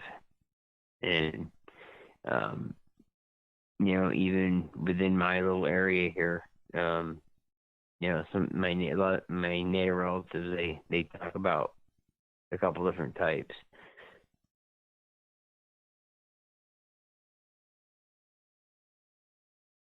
Hey, Antonio, how you doing, man? Good to have you back. I can go. Well, let's see. The first prints that I found, if I were to draw a straight line from my house, they're probably about 9 miles away. The first prints that we found. The talking that we heard up here was probably 24 miles from here. So not that far, really. No. Hey, Bushy, how you doing, man? Good to have you back. No, not that far at all. Dude, I go 3 miles to the east. I'm in deep forest. 3 miles. It's got to be gorgeous up there. Oh yeah, man. On top of the mountains. The only Beautiful. The only difference here is, you're dodging so much wildlife here. That's the biggest issue. Yeah. It's not just black bears and cougars. You have the wolverines, you have moose, you have wolf packs all over the place. Right. Grizzly bears, dogmen. Yeah. Oh yeah. Yeah.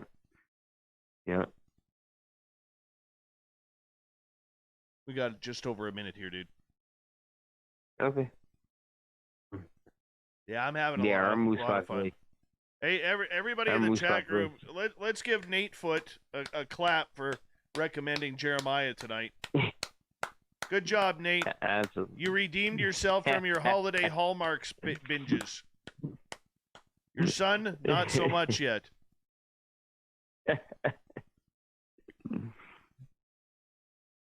All right, we got about 15 seconds. Thank you to Bigfoot and Jason McDaniel for the super chats, and here we go, guys. We're gonna kick off the second half of the show right now.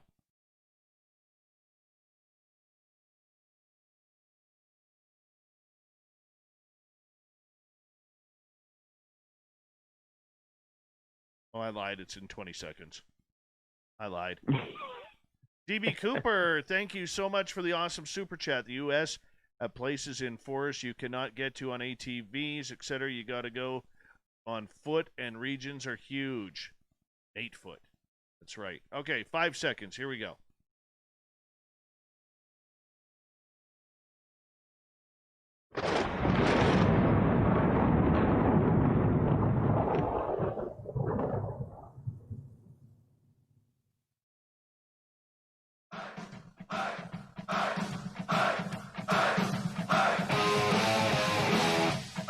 Halfway point of Spaced Out Radio has been passed.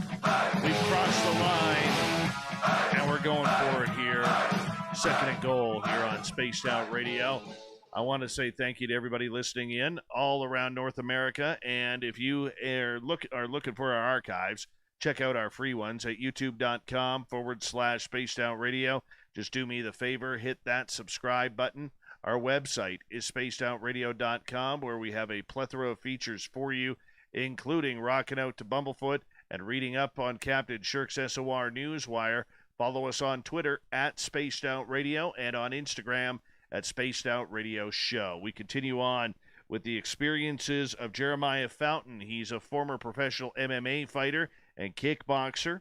He now searches for Sasquatch out in the eastern area of the United States.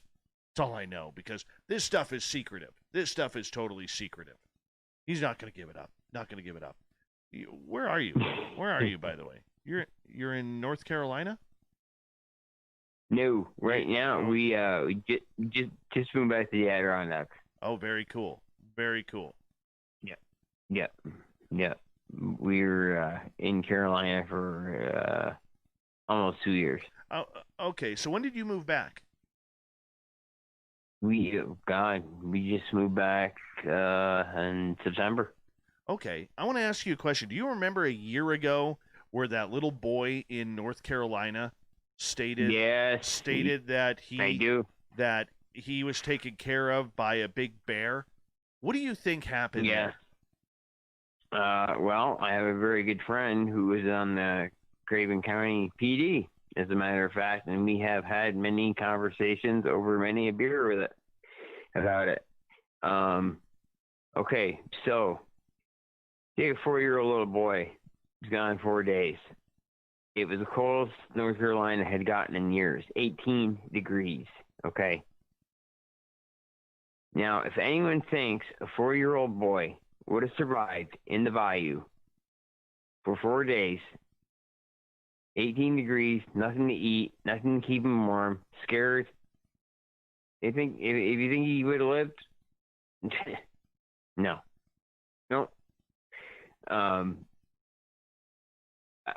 Personally, I think it was a female Bigfoot. Okay, I do. You talked to a friend of yours who is on the police down there who helped in this investigation. Yes. Are you allowed to say what he said? He thinks that's what it was too, because he and his partner were cruising down a back road one day, and they had one run out in front of them. Their dash cam caught it. They went back and told their captain, and they were told to keep their mouth shut, and the footage went missing, oddly enough. So, I mean, yeah, there's no way he would have lived. And let's not forget, they're in hibernation that time of year, bears. Absolutely. And what a lot of people don't understand, and I've watched this story, and you can tell these weekend warriors must live in the city, because if anybody knows anything about bears, if you wake them up, or if they wake up through hibernation because they're hungry, they are angry. They are killing anything that comes close. And if that was a bear that woke up through hibernation, it's not going to coddle a child. It is going to eat it. Yep. Without a doubt. Mm-hmm. Yep, it's the same area I lived in. Do you think the truth of that story will ever come out? Nope. Maybe when he's older, and he legally has the right to talk about it. Maybe not. If he remembers. Exactly. It's just some way it was a bear. It's asinine. It really is. No way. I mean, 18 degrees, 4 days, 4 years old, nothing to eat. No.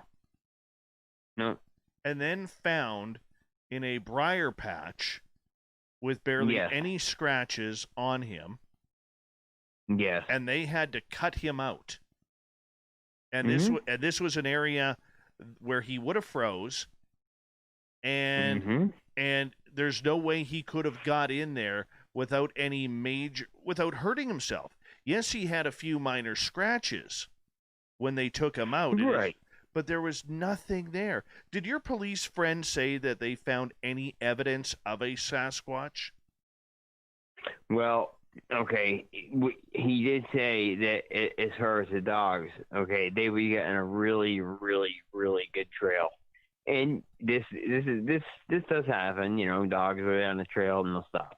But when you have a bunch of them, you know, you have 5, 6 going at once, and they get on a trail, they catch a scent, you know, like his scent, and they're hauling, you know, they're running along, tracking.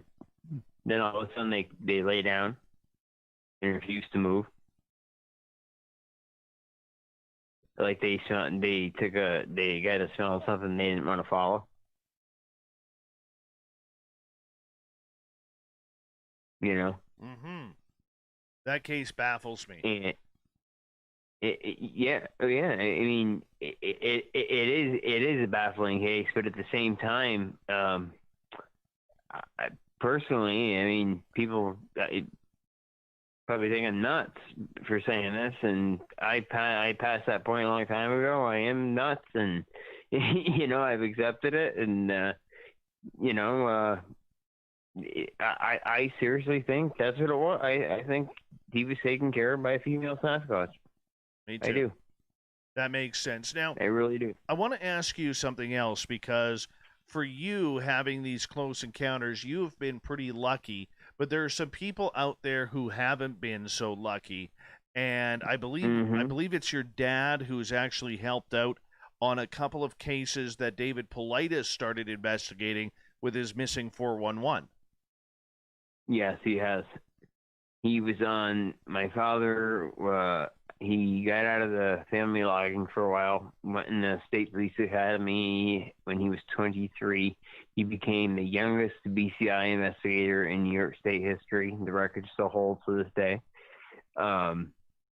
He was on the Douglas Legg case. He wasn't the lead investigator, but he was on the case, on the you know search party and whatnot. And you know, with his background, you know, being his ethnic background, and he said he knew from day one that they weren't gonna find him. And I know it's awful to say, but it's true. It's what I was told, and it still bothers him to this day. I can tell. You know, he won't talk to me about it. I'll get little bits and pieces out of him, but no, you know, he changes the subject. Now that area of the Adirondacks is very, very, very remote.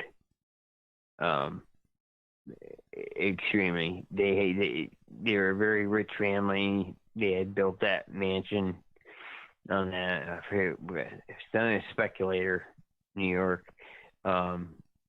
They built that mansion on the lake, and they were the only ones around. surrounded by nothing but wilderness. And that area is known, for being infested. Now, as far as these cases go, these 411 cases, I believe there's different things doing it. We had okay, I'm going to go back from North Carolina once again to New York. So in 2016, when we were living off the grid here, we were coming down the road. We had eaten dinner and had a couple of drinks at my parents'. Coming down the road, and I look on the side of the road about 60 feet ahead of us, and this thing's leaning against a tree, one arm, okay? Very lean looking, but built kind of like a basketball player, a pro basketball player. I said, Stace, slow down. You're doing 60 miles an hour. That thing jumps out, you're going to hit it. She slowed down, and when she started to slow down, that thing leaped into the middle of the road. She stopped and stood there for a quick second and leaped onto our side of the land.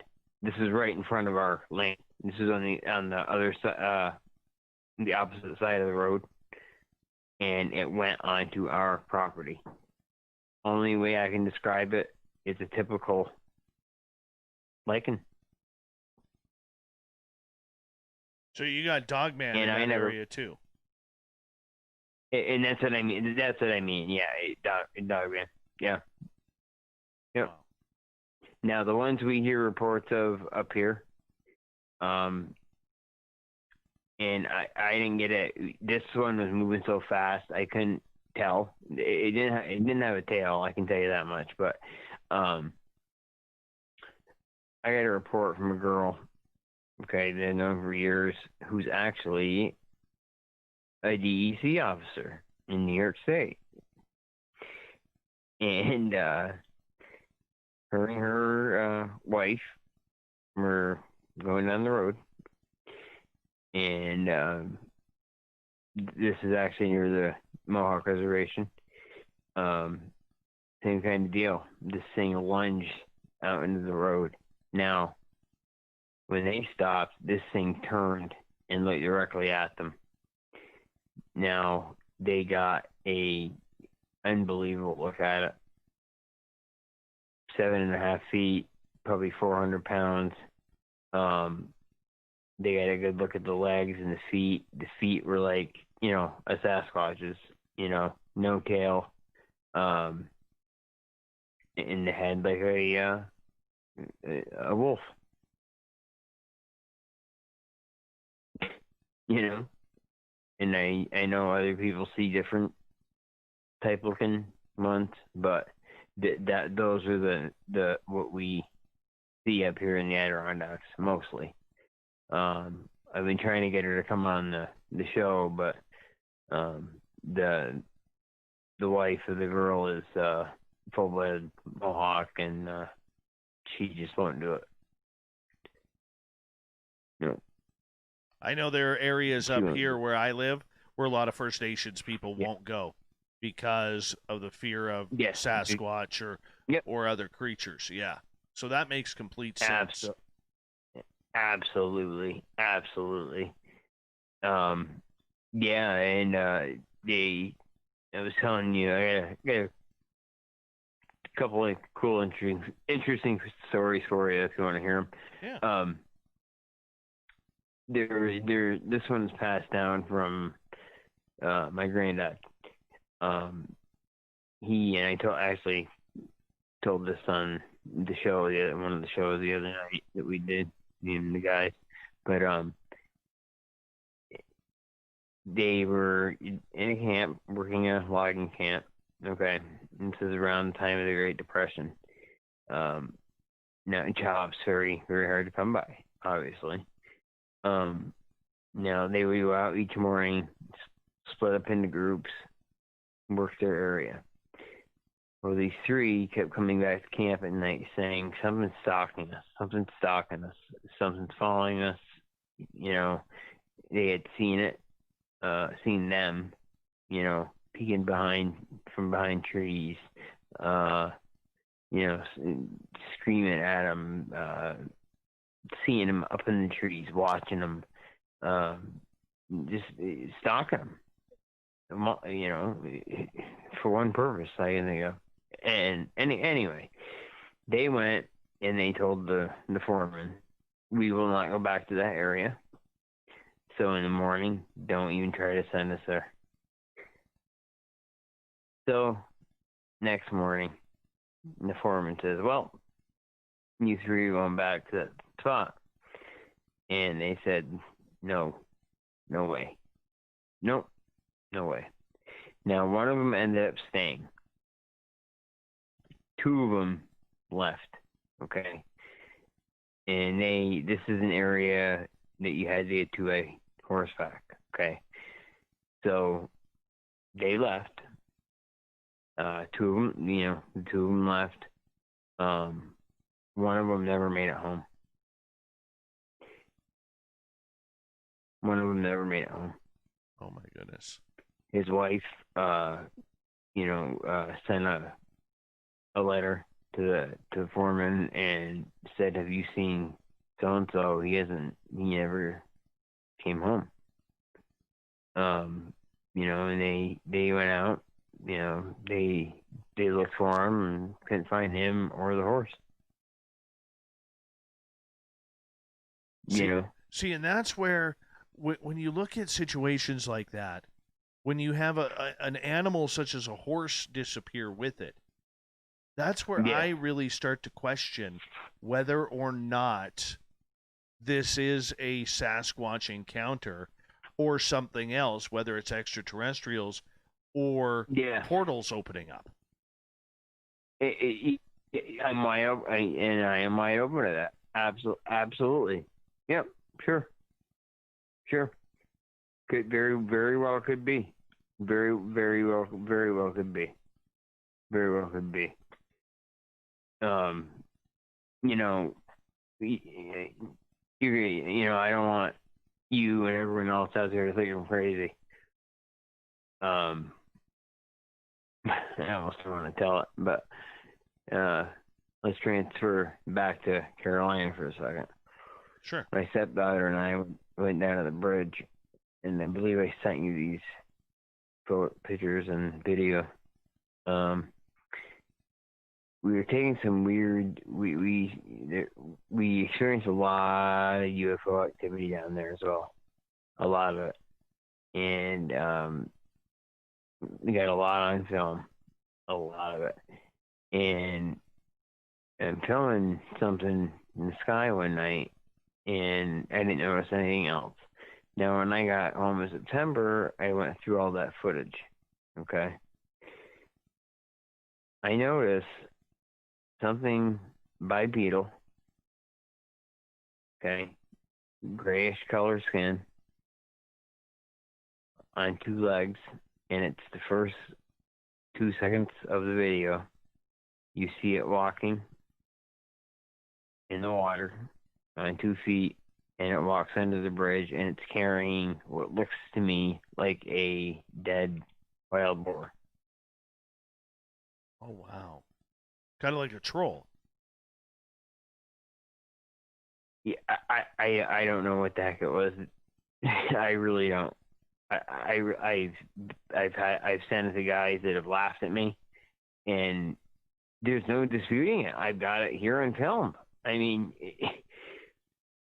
I thought I sent it. I mean, it's incredible. I have no explanation for it, and you can hear it growl at one point. Okay. And then the same bridge, my wife and I had a big yellow orb or type thing, circular yellow orb, follow us around for over 45 minutes to an hour. It did not get any higher than 40 feet off the ground, and it stayed no more than 60 feet away. And when my wife communicated with it, it does some pretty funky stuff. What was happening? Well, it would get bigger, smaller, and at the end, she, with what she does, she was taunting it. She thinks it was a spirit of some type. At the end, it says a pretty nasty word. You gotta wear buds to hear it. Probably directed towards her. But yeah, it's just crazy. I'll send you that too, because it's incredible. It really is. Very, very weird. We experienced some very weird stuff down there. I bet. And very, very bizarre things. Very bizarre. And now going back to New York once again. Now, as far as that, dogman thing that crossed the road in front of us, okay? We are four-wheeling down logging road, and massive tree had been pushed over on the trail, and I went around it, not thinking anything of it. Well, about 100 feet down the trail, there's another one, and I got thinking, what's going on here? Well, lo and behold, another 100 feet, there's another one. So I get off the four-wheeler, whip out the camera, and I start taking pictures of the woodline and such. And I had a buddy who I had sent these pictures to say, get out of there. Inside the tree line, you can see the face and the shoulder outline of a long-snouted, baboonish type looking face. Now, question I've always had was, were the trees its way of keeping us, I don't want to say, like a trap or something, or was it the group of Sasquatch trying to say, hey, don't come in here right now? The next day, it looked like World War III had went on behind that tree where that thing was standing, and we never had problems with those things, with those creatures again. And you could see the big male Stacy saw. You could see his tracks. You could see what looked like one of the younger male's tracks, and I think they got rid of him, in, for lack of better words. We've got about 30 seconds left here before we have to go to break at the top of the hour. Jerimiah Fountain is our guest tonight. Jerimiah, at any point in 20 seconds or less, have you felt deathly scared?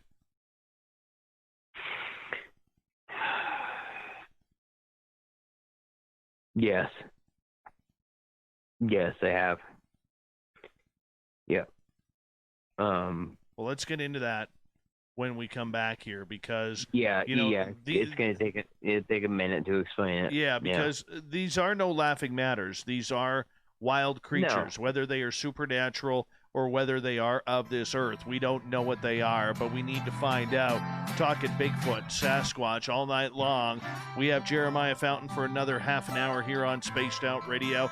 Then we get to the SOR Newswire and the Thought of the Day. Hour 3 of Spaced Out Radio coming up next.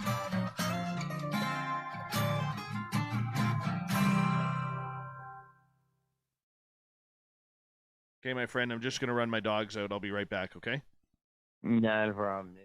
Okay, we got about 5.5 minutes.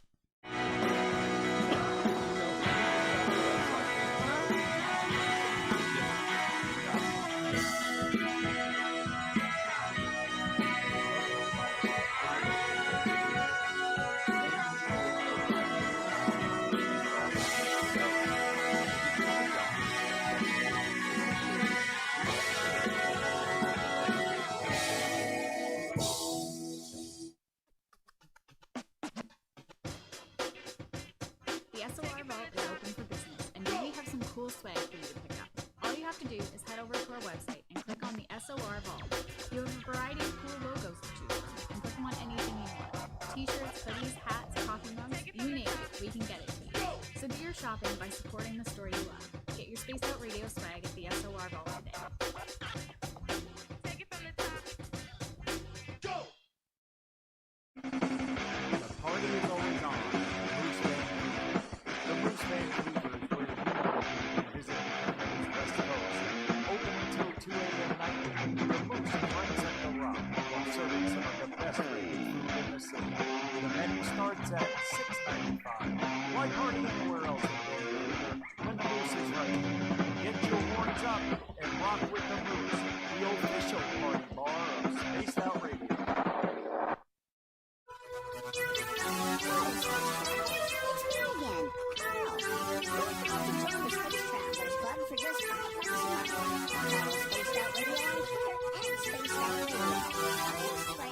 Scott SOR. Our Facebook page is Spaced Out Radio Show. Our archives are youtube.com/Spaced Out Radio. Come on up, the Spaced Out Radio Clan.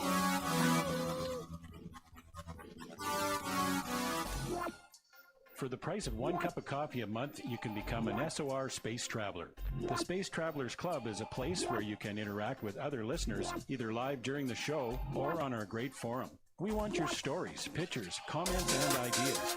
You'll get live video streams, exclusive content, and be a part of our newsletter. Stay in touch with everything SOR. The Space Travelers Club is just $5 a month at spacedoutradio.com.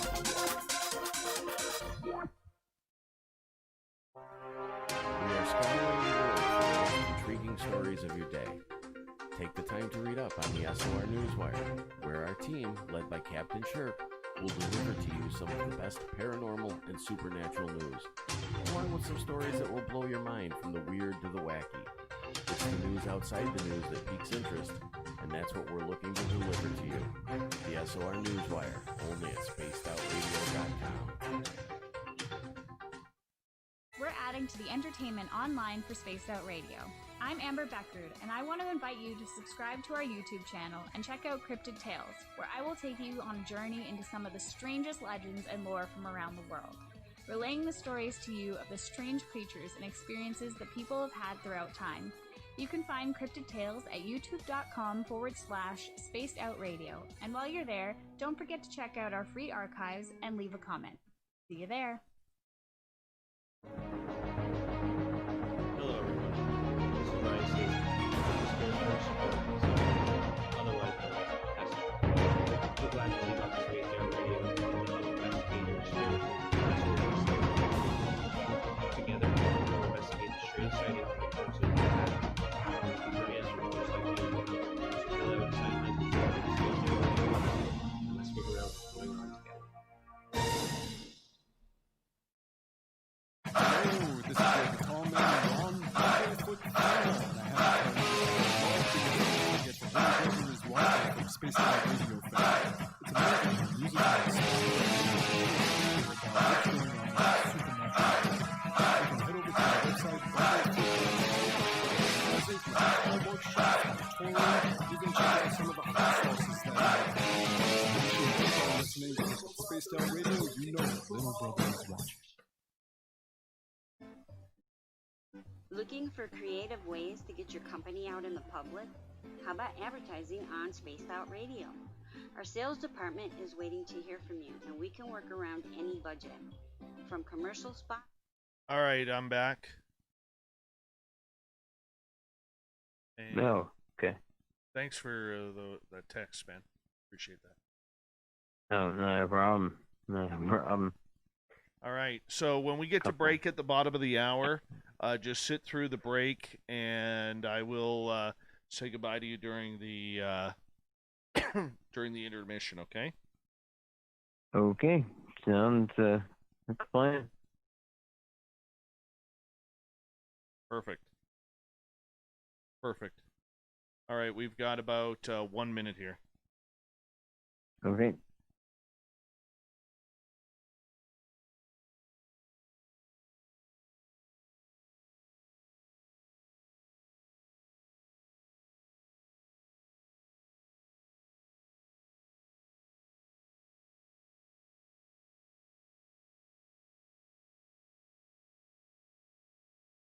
All right, a big thank you to John Sadler, DB Cooper, Bigfoot, and Jason for the super chats tonight. Thank you to everybody who's hit the thumbs up and given us a subscribe.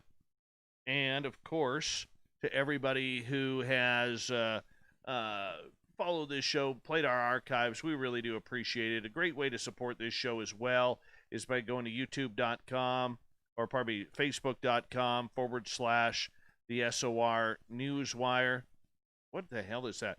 Facebook.com, the SOR Vault is where you want to go. That's where our story is, where you can get the swag. Here we go.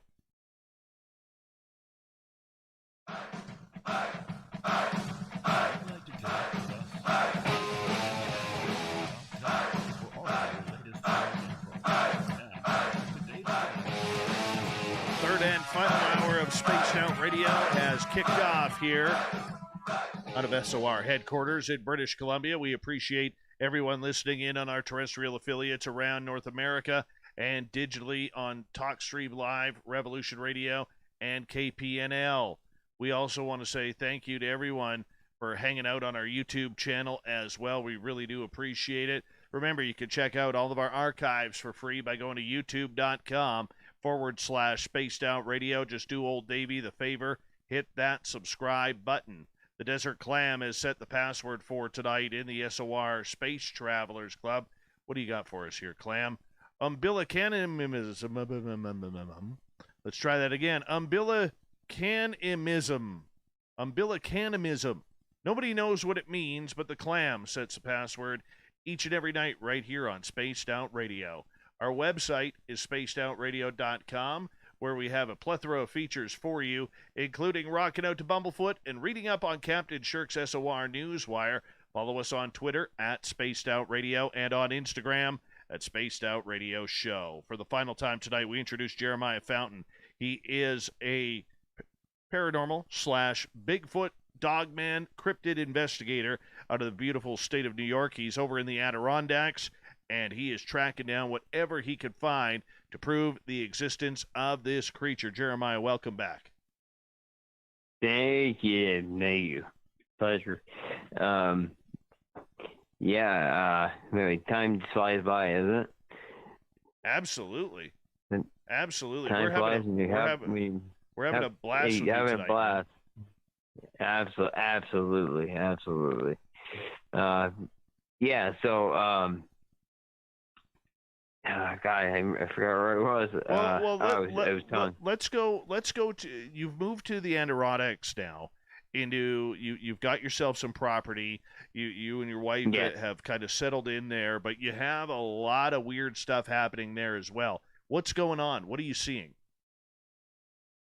Well, I'll clarify. We grew up here, in the Adirondacks. Her family, her father, her dad was in the military, so they moved to North Carolina after she graduated. So that's how we ended up living down there for a while. But the Adirondacks are home for us. We haven't had any. We haven't had any. There's been no sightings this year. No sightings of any. But they are here. They were here. Lots of tracks. they usually will show up here at the end of April, or mid-April, and they'll take off at the end of November. Where they go, I don't know, but they always come back. Do you think they are following a food source, whether it's deer or rabbit or anything like that? I do. Yep. But, it's interesting because, my grandmother used to tell me about another type that her people who were very familiar with. And, excuse me, I had a bad knee. It's in a bad position. This other type, now, it's supposedly much smaller. A big male might get 7 feet, which is still big. 7 feet, 400 pounds, but compared to 10 feet, 1,200, that's quite a difference. Anyway, now, supposedly, this type is, they're more proportionally built like us. No facial hair, arms a lot shorter. Now, I've talked to other relatives down there as well, and supposedly this particular type, they hang out in the marshes along the St. Lawrence River all year round. They don't go anywhere. Got a really cool story having to do with one of those, actually. Father has a buddy who was on the river one night, and he had killed his motor. There was another boat he didn't want to see him, so he killed his motor, and he was going through a small part of the river, and probably from his side, he was probably 50 feet away from the bank. Okay. And he heard something splashing around in the water. And he had a massive, massive spotlight on him. And he lit this thing right up. And it was exactly how it's always been described to me. This thing stood up, looked at him, and from his estimate, it was about 7 feet, 400 pounds, and it was solid gray. Here's the kicker. It had a pink face. Pink face? Like, you know how some people's skin will get pinkish? From almost like a sunburn. That's how we describe it. No facial hair, pinkish colored face. That's what we were told. That's it. But you look at macaques, okay? What color face do they have? Pink.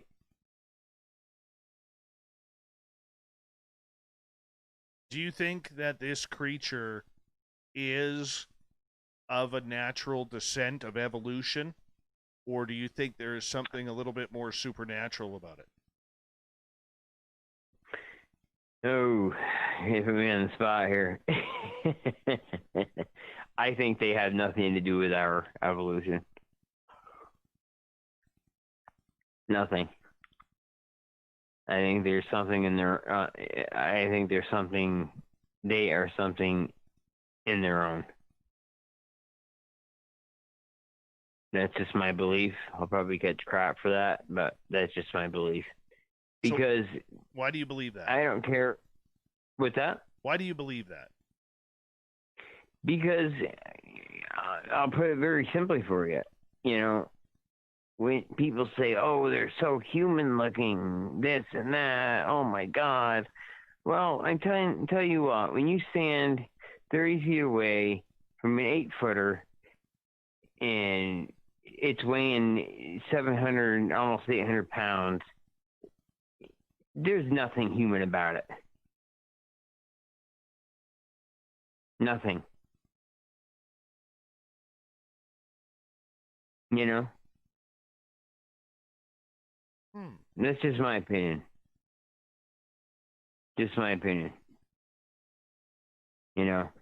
I really don't, you know, and the athleticism and there's just nothing about, there's nothing human about these except they walk on 2 legs, okay? They have 2 arms, 2 legs. Aside from that, what's human about them? What's human about them? You know? I mean, they're probably 100 times stronger than we are. You know, I've heard of cases of them running close, you know, 60 miles an hour. Okay? The ability to leap 20, 30 feet without a running start. You know, would a human be able to, you know, I don't know. Would, you know, if they kind of illuminate their eyes, what's human about that? I mean, you know, to me, there's just nothing human about them, you know? Nothing.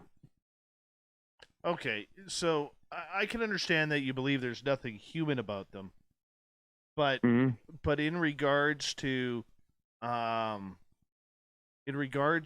what they are, there is a big debate within the Bigfoot community as to whether or not these are, you know, hominids or, you know, relatives of Gigantopithecus.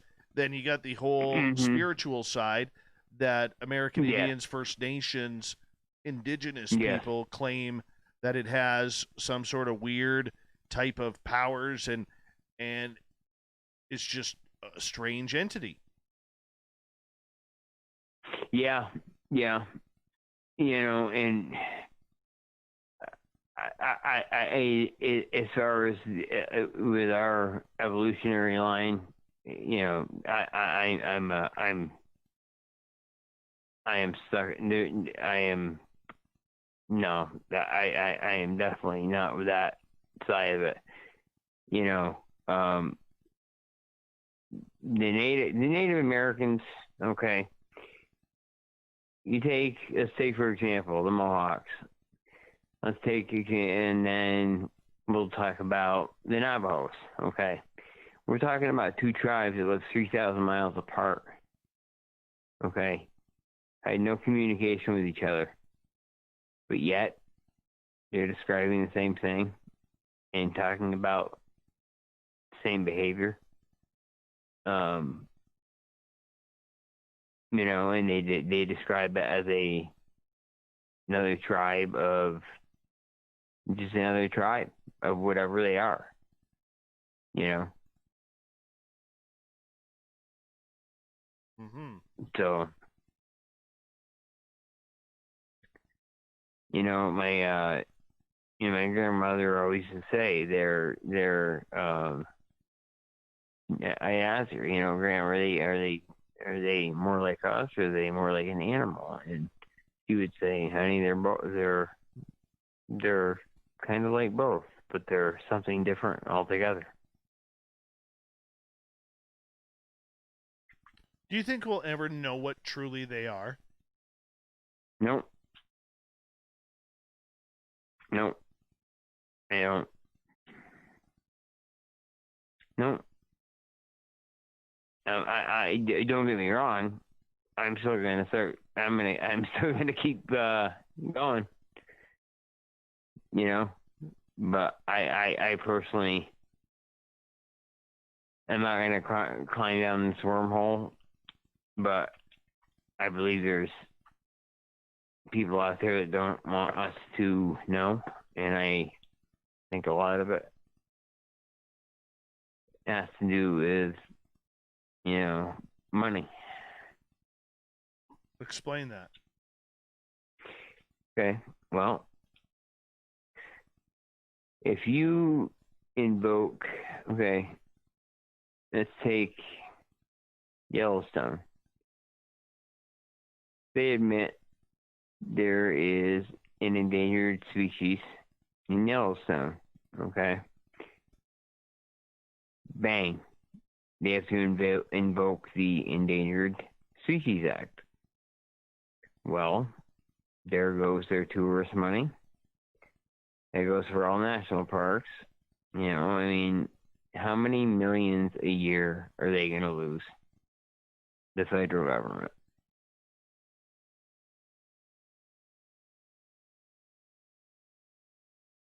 That's a tough call. Yeah, it is. Yep. It's just one of my theories. Just yeah, one of my theories. You know, and I believe there are, you know, there are different types. You know, some of them I don't want, and you know, not all of them, you know, want to sit around the fire and tell campfire stories. But some are very benign. There's others, like I dealt with down south, that were extremely, extremely, extremely aggressive, and they did not care if you heard them coming up on you. Oh, yeah, what I was going to tell you. I was doing a Facebook Live session one night, and I had gotten very familiar with some individuals, okay? And now I talked to some old timers, and the way they would what they would do to hogs was they would jump out, snap four of their legs, keep them alive, stick them in a tree during a hot day, come back and eat them later. So the meat wouldn't rot, you know, go bad. Keep them alive, which makes sense. Anyway, I knew where they were hunting hogs because I would find broken legs, clean snaps, leg bones all over the place. And I found a set of 14-inch tracks and a set of 15. I was familiar with these two. And I had heard something killing me from behind. And I said, I was on with it was Travis Bowen, one of my partners on the show, one of the shows, both shows actually. Great guy. He said, "Why don't you make a loop around and see if that follows you? See if it follows you. Check to see if the prints end up back where you started." And lo and behold, they did. Well, me being stubborn, I was too stubborn to give up. Well, all of a sudden he said, "Jeremiah, get out of there now. Get out of there now." Your friend did, or the Sasquatch did? Travis did. Travis did. He was watching. I was on Facebook Live, and he said, "Dude," he goes, 7 feet behind you. He peeked around that tree and stared you down. Well, there's nothing freaky about that. My goodness. There's what? I said there's nothing freaky about that. Right. Yeah. Yeah. And it was that. My opinion, it had to have been the big one. But yeah, he was right on my tail the whole time, and I wouldn't have known it unless he told me. Now, what if I hadn't gotten out of there? What if he hadn't seen it?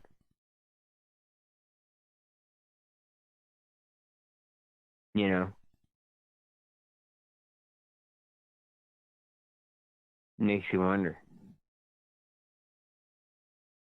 It totally makes you wonder. It totally makes you wonder. Yeah. You know, I mean, did you feel any fear? Did you feel it around you? Yeah, oh yeah. I knew we were being tailed. I knew we were. And you know, several times down there, you know, just the area, we had one area we would call the hunting area, one area called the bedding area. We would find, you know, dens, you know, dug into the side of hills, funnel traps. We found a funnel trap one night. We walked into one. It looked like a regular deer trail, and as we were walking into it, we noticed we were inside a round type structure, and the vines were twisted together like bars. Okay. Now, if you were a deer or a hog, you would get very confused and you would panic.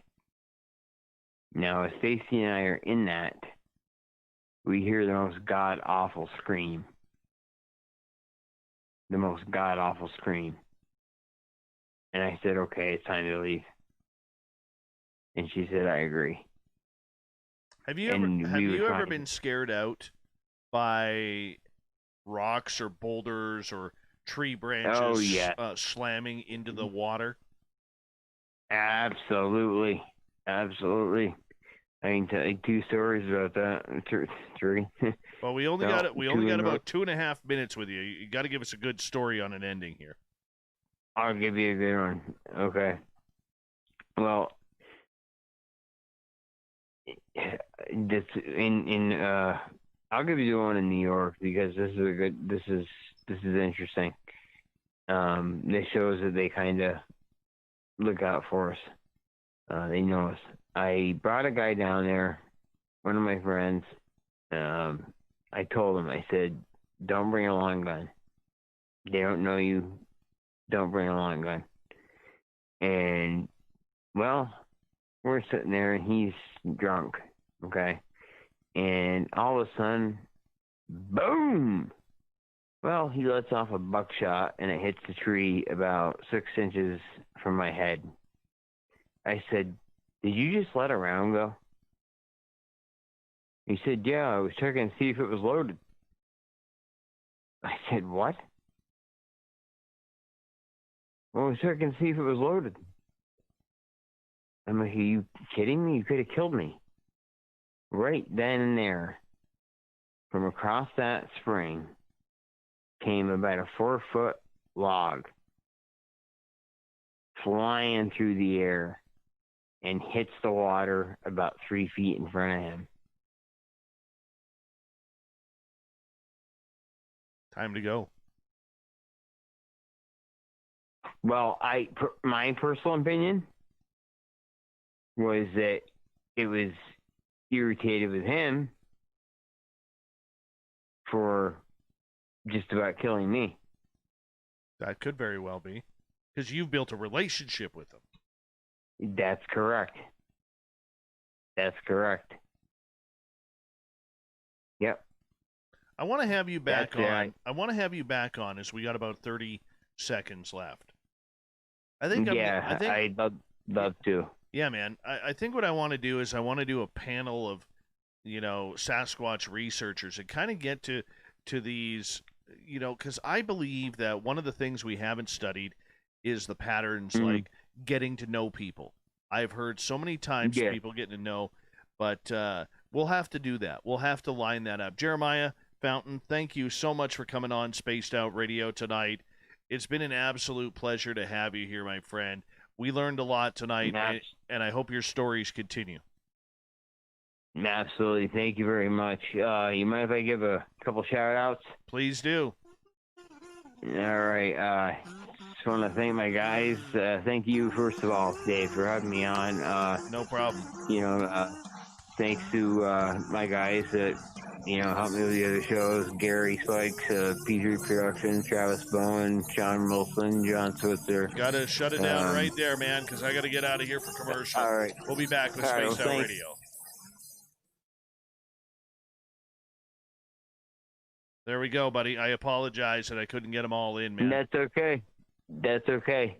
But yeah, I'd love to come back on, man. Yeah, we'll definitely do it. Let's give you a few claps here for a great show. Thanks, buddy. All right, Thanks, brother. I appreciate that. You take care. All right, I'll let you go get some sleep, man. Okay. I'm gonna send you some vocals too. Yeah, do that. Tonight or tomorrow. Sounds good. All right, buddy. All right, I'll talk to you later. Take care. Bye. Good dude. Solid dude. Great stories.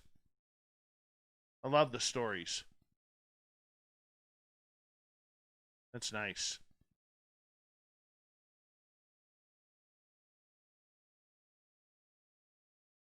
You could tell there was some genuine thinking there. You know, and, you know, for people, I've seen a few comments around people wondering, you know, why he seemed to be slurring his words. It's because he has a bunch of head injuries from the time he was an MMA and kickboxer fighter. But I thought he was amazing, and I definitely would feel totally comfortable bringing him back on. Jerimiah, he's very detail-oriented in his stories. Probably could have been a little bit more, but I think it'd be good. I think we got to sit down and have that. Thank you, daughter. Thank you. Got a nice cap.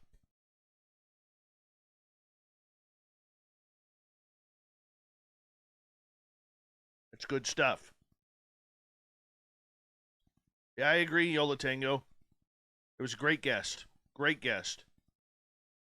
Hi, Nikki. How are you tonight, sweetie? He has not written any books yet.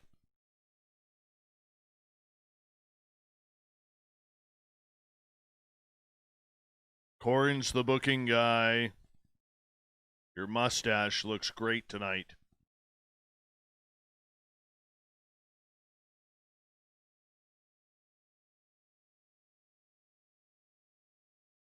Nate Foot. Good recommendation. Everybody can thank Nate Foot for Jeremiah and recommending him to Corin's the booking guy. Good job, Nate.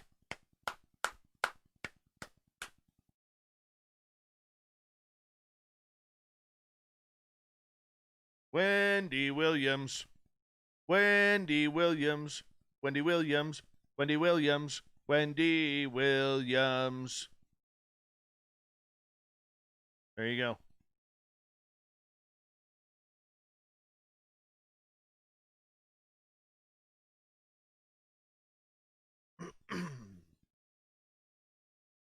Got about 2 minutes. 2 minutes.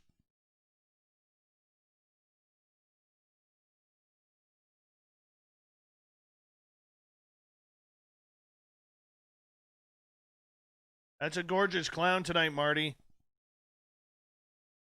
You know I have an affinity for redheads. That is a gorgeous redheaded clown. She could kill me. I'd be okay with that. Derek, I hope you enjoyed the woo on a Friday night. Because I know you like your Friday night woo.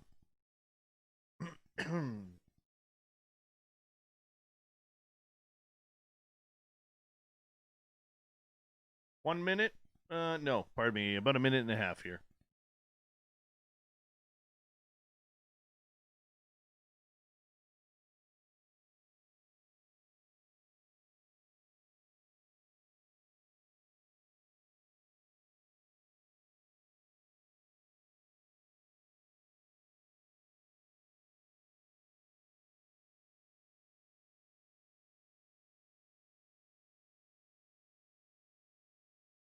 Have a good night, Antonio. Thank you for tuning in, man.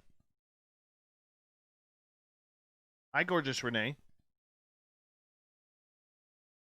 20 seconds. Thank you to John, DB Cooper, Bigfoot, and Jason for the awesome and amazing super chats tonight.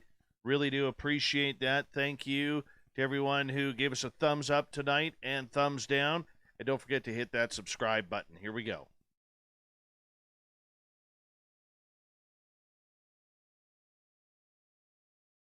I did it again. I did it again. I thought that was it. Good night, John Sandler. New Jersey's own John Sadler, everyone. He's got the devil in him. The New Jersey devil. Here we go.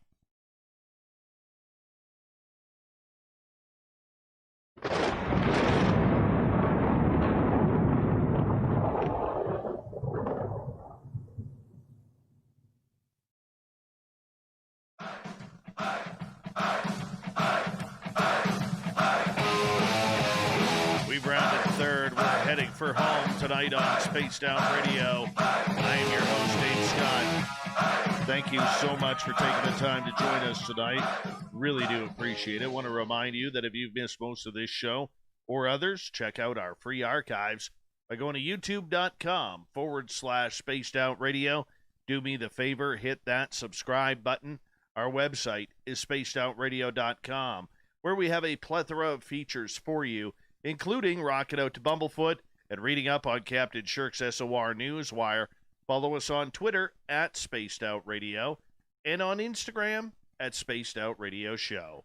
Speaking of the news, let's do this thing, shall we?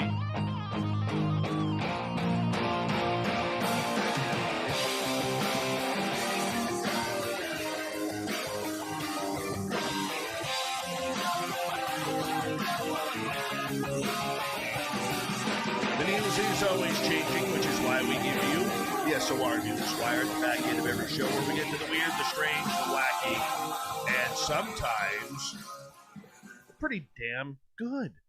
Yes. Why is it good? Well, 2 northern resident killer whale families brought along a baby as they returned for the first time in 2 decades to their traditional winter foraging grounds in British Columbia waters. Scientist Jared Towers with Fisheries Department in Canada here said he spotted the group, collectively known as A5, this week in Broughton Archipelago, where they had once fed on Chinook salmon before being driven out by deafening acoustic harassment devices installed by fish farms. They were meant to deter sea lions and seals, but the noise also kept orcas out of the territory that they have now reclaimed. Towers said adding the devices were removed several years ago because of their negative impact on the killer whales. They just stopped using the area altogether for over 2 decades, and now it's a sign of hope that they are revisiting these territories and perhaps feel safe enough to go back into those waters near Alert Bay. Towers said he saw 9 whales, including a calf that appeared to be about a week old, alongside its mother, Midsummer, great-great-aunt Corky, and great-uncle Fife. There are at least a couple of individuals who are alive now who were much younger the last time we documented the area, he said. So the animals probably remember that when their mom was alive, that's where she took them. It's amazing to see them swimming past a little tiny beach in the middle of the strait, and all of a sudden they do a 90-degree turn and head right for that beach. That's one of the only places on the entire coast where they'll rub their bodies. Towers said the A5s were heard on a hydrophone in the water and identified by their dialect before he headed out to search for them. Many of the northern resident orcas, which number about 300 and are classified as threatened in Canada, were shot by fishermen and captured for aquariums in the 1970s. They typically hang out in waters on the central and northern BC area, but they don't spend much time in the Vancouver, Victoria, or Seattle areas, unlike southern resident killer whales. This is really cool. Killer whales coming back. Love them. You know what killer whales are good for? Eating great white sharks. Yes, eating great white sharks. That's what they're good for. All right, moving on. Weird one here. We'll get in the Canadian content. Over in my former hometown in Nanaimo, home of the Nanaimo Bar. And if you don't know what a Nanaimo Bar is, you might want to Google it, make it, eat it, and be thankful that you listened to me.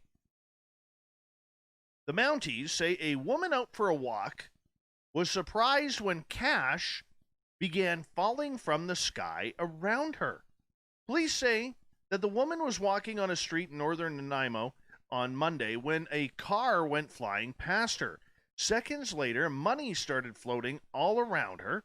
The vehicle didn't stop, and the woman didn't get a plate number or the vehicle description before picking up the cash and going to police. The RCMP say they have no records of lost money, and the owner may not even be aware that the cash flew out the window. The undisclosed amount of cash will be held for 90 days, and if the lawful owner isn't found, the finder will get to keep the windfall. Somehow, knowing Nanaimo, that's probably dirty money, and she can expect a nice little windfall heading into later on in 2021. Sad note if you're a baseball fan, legendary Tommy Lasorda has passed away. His body began to fail him in recent months, but his passion for the Dodgers never wavered. The man who always claimed to bleed Dodger blue out of loyalty to the organization had one last mission to accomplish, one more triumphant moment to experience. He was granted that moment in October when the Dodgers defeated Tampa Bay to win the World Series, their first championship since he guided them to the title in 1988.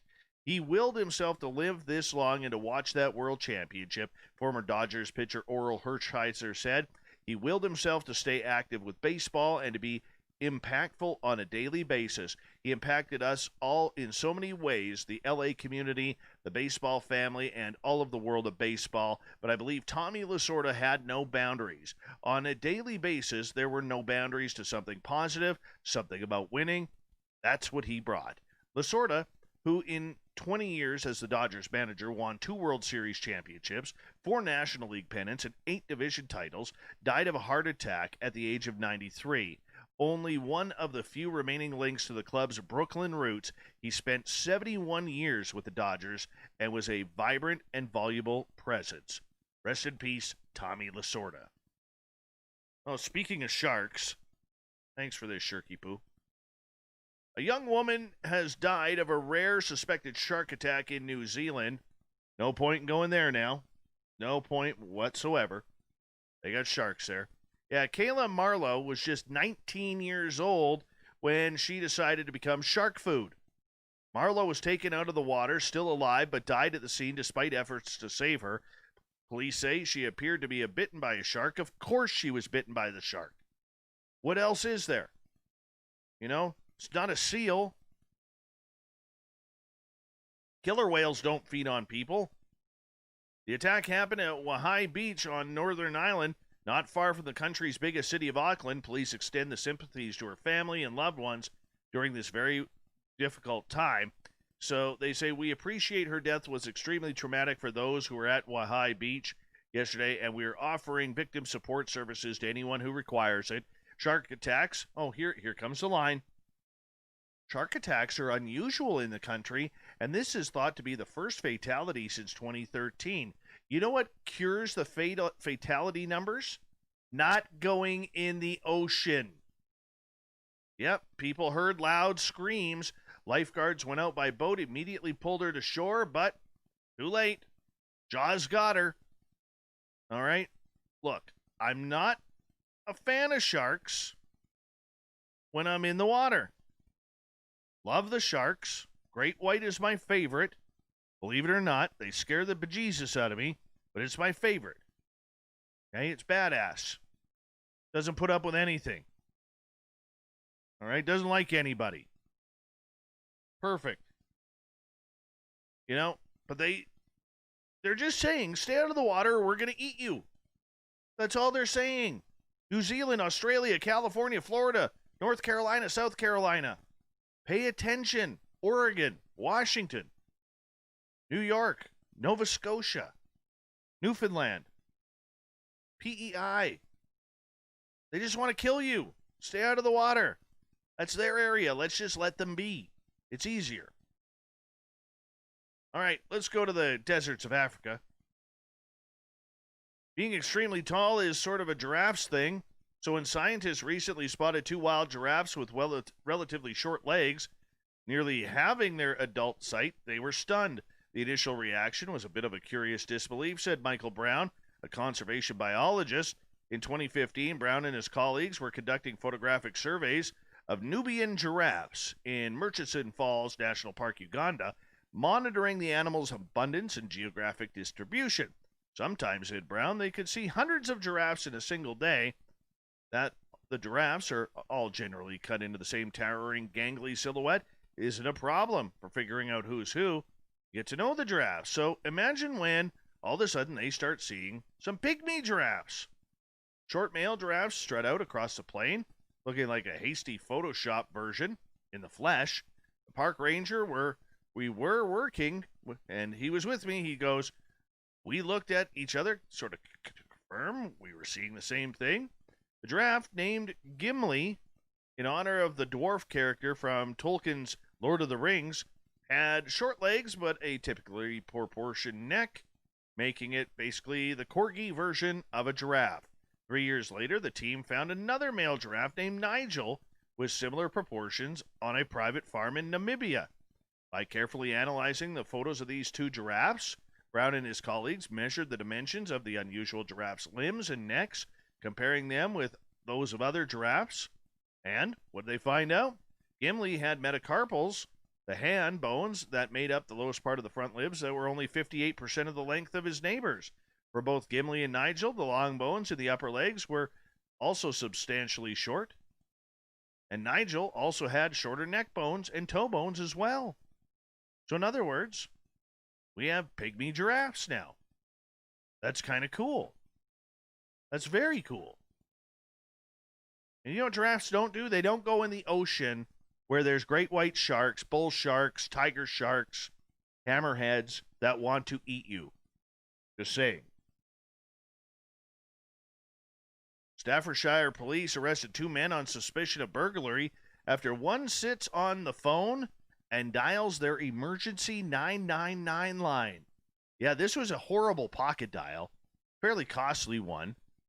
And Staffordshire police confirmed that they arrested a 49-year-old and a 42-year-old after receiving a call from one of them who appeared to have unwittingly sat on his phone. Officers said they listened into the call as the men carried out the burglary and could even hear their colleagues arrive to make the arrest. I think we have just arrested the world's unluckiest burglars, said Inspector John Owen. Police say they arrested the 2 men in the Middleport area on Stoke-on-Trent on suspicion of burglary. Suspicion? You got them on phone talking about it. Yeah. Don't get that. It's on suspicion even though we caught them. Poking fun at the unlucky pair, Owen included an image of Marv, the hapless burglar from the Home Alone film series, in a Twitter post, basically saying, we caught the wet bandits. We caught the wet bandits. Wet bandits. Wet bandits. Okay.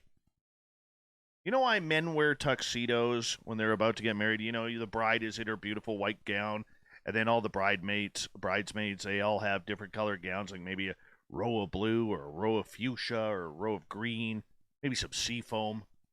Burgundy is always nice. Okay, but you look at the men, and they all wear the same tuxedo. You know why they do that for the men's side?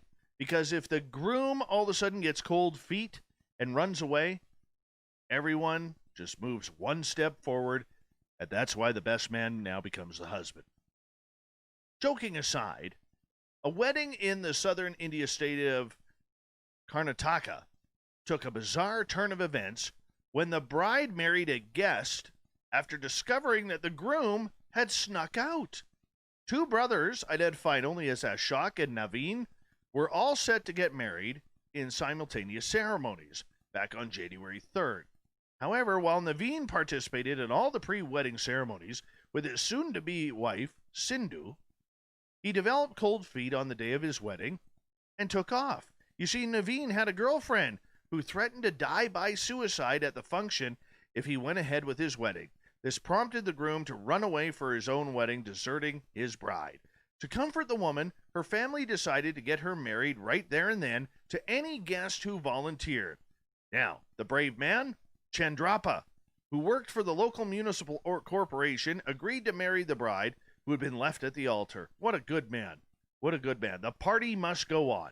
A similar instance took place in the northern India state of Uttar Pradesh in 2015 when an angry bride decided to marry a guest from her brother-in-law's family after her groom, who had hid his epileptic condition from his soon-to-be wife, had a seizure and collapsed. Oh, what a hag. In India, weddings are an important social affair, and a family's status or honor is often determined by their choice of bride or groom.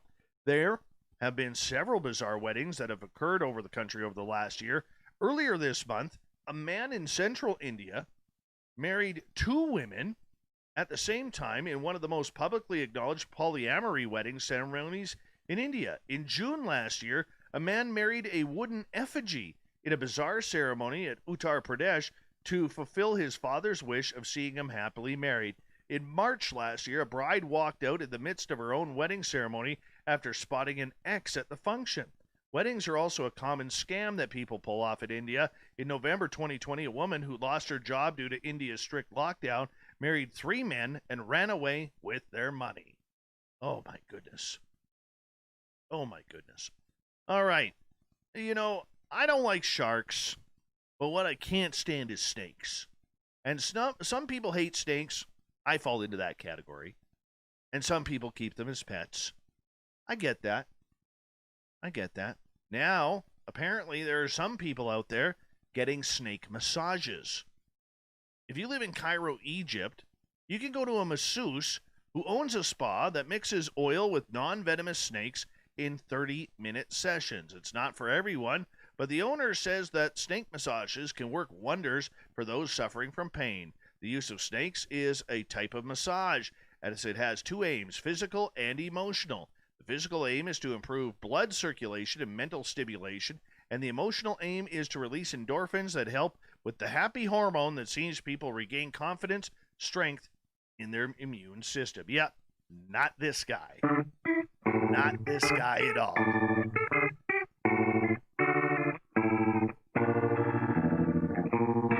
Although I would do it over swimming with sharks.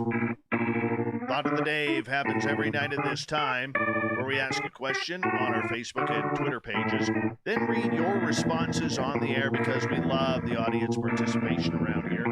Today's Thought of the Dave is as follows. What would you do if you were kidnapped by a Bigfoot? Think about it. Serious question here, people. What would you do if you were kidnapped by a Bigfoot? Dirty filth. We would play Cat's Cradle and tell ghost stories. Goddess Michelle. Well, since I usually dance all the time, I would probably teach them to dance.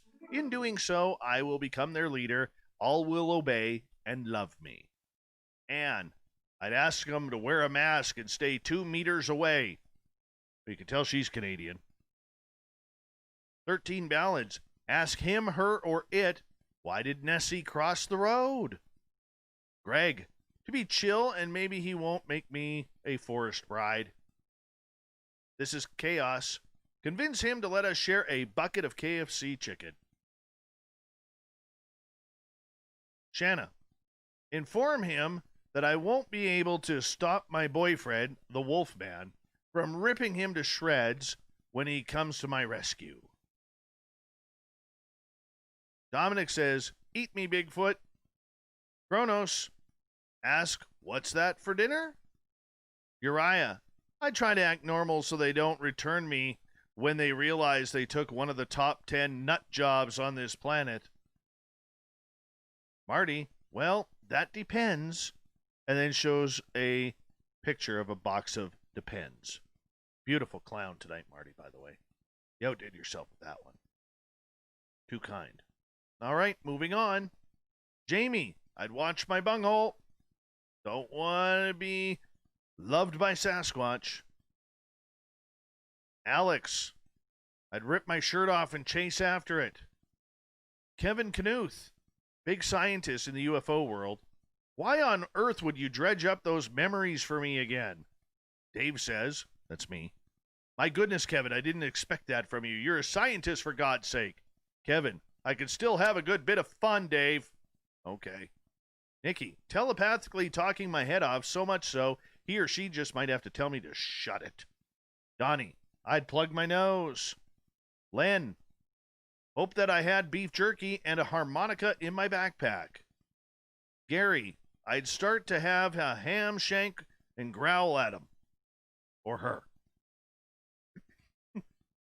Park, I'd clean the cave, give it a good once-over, vacuum, throw out the rotting carcasses, Windex the walls, fix the fur rugs, and make sure all the drinking glasses had coasters. Then I'd bake some fresh Chauncey buns with prairie dog goo on top, just like my man likes it. Oh, my. Then I'd start pressing for a fall wedding. You know, October in that range so my family can get to the cave and his can come from their caves. He's going to have to buy me a rock, though, and sure enough, it will be an actual rock, not an engagement ring. Men, what are you going to do? Oh, my goodness, Park. Carter, I'd make her buy me dinner. Debbie, talk. I allegedly talk too loud to many, and it gets on many people's nerves, but just that. I think he would not want to deal with me for long. He'd be happy to bring me back. Ron, get on his nerves until he brings me home. Becky, kiss his or her hairy face. Kevin, I'd slip the tin of Mighty Moose beard balm out of my hip pocket, flip open the lid to get a dab, then with my finger and thumb slowly rub it into the big man's chin hairs. Evan would like to spoon with a Sasquatch. Mark, I'd shoot Dave in the leg for letting me get caught. Thanks, buddy. That's my best friend, little Marky Spender. Kimberly, grab as much DNA and remember your location would be my guess. Guess she didn't read the question very well. Eric, learn their ways and take on a big hairy woman as my wife.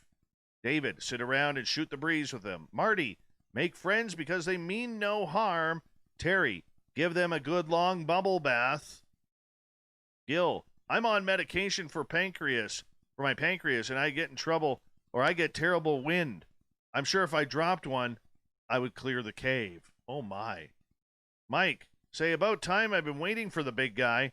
Final word tonight goes to little Ronnie Moniak, the Ukrainian watermelon from Saskatchewan. You can all wave to him because it's so flat there. He says, pinch it real tight, Dave. Pinch it real tight. Thank you to everybody taking part in the Thought of the Day. We'll do it all again very soon on Facebook and Twitter. Thank you to Captain Shirk for the SOR Newswire, and to Jerimiah Fountain for coming on the show and having a lot of fun with us. We got Mr. Ron Bumblefoot Thaw rocking in the background with Little Brother is Watching. Bumblefoot is the official music of Spaced Out Radio, rocking us in and out of every single show. Get your horns up for the guitar god himself. Special thanks to everybody listening in at home, at work, in your cars, wherever you may be.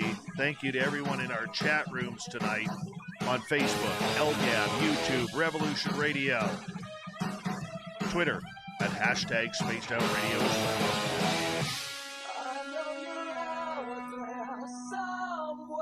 Remember, this show is copyright by Spaced Out Radio and SOR Media Ventures Limited. Remember to keep on tuning us in. Thank you so much for doing so, because together, my friends, we're watching. We own the night. Mr.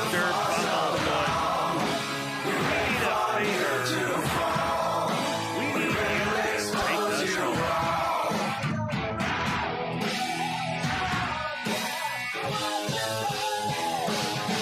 Yes, the Woo Train has docked for the night.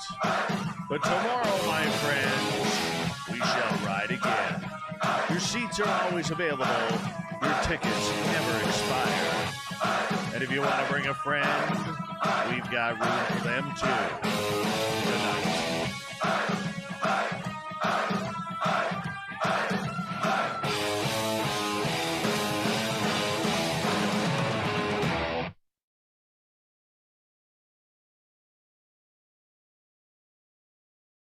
Thank you. I'm done. Thank you. I'm done. And where's that other one? Thank you. I'm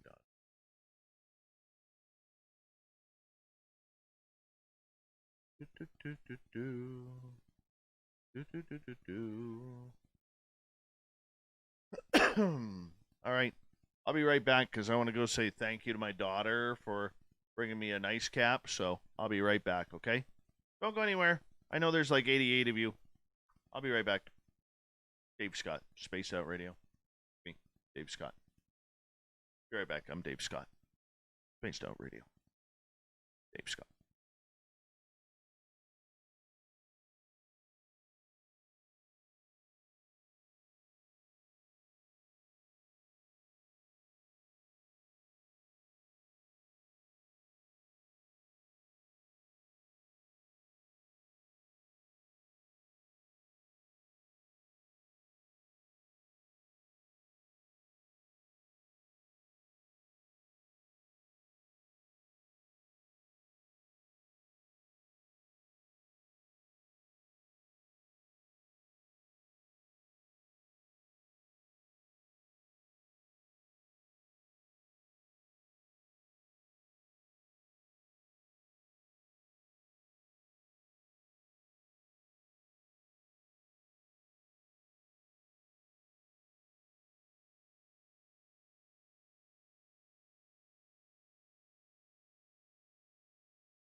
All right.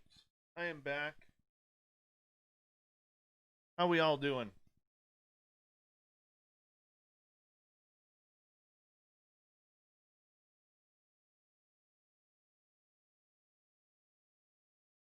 We doing good? Hi, gorgeous Teresa. Eva. Good night, Kira.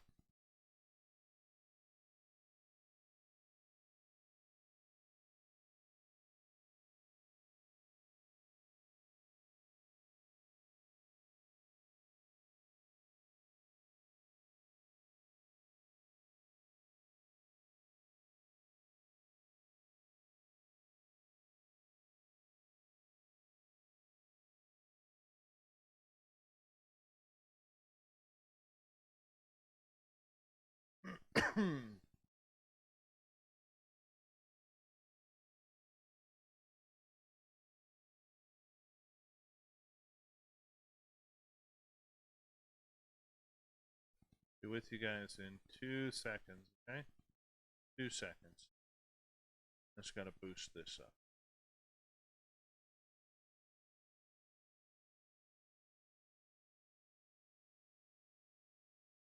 There we go. Now I can see.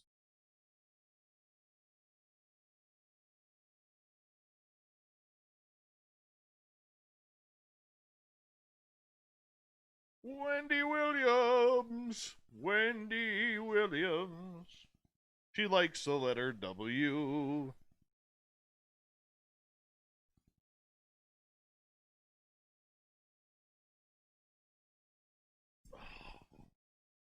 Not like that.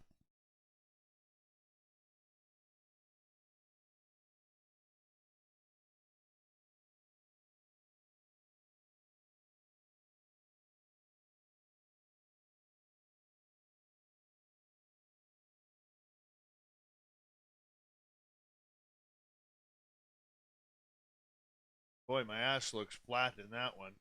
Boy, I look sexy in my sweatpants tonight. Believe you me.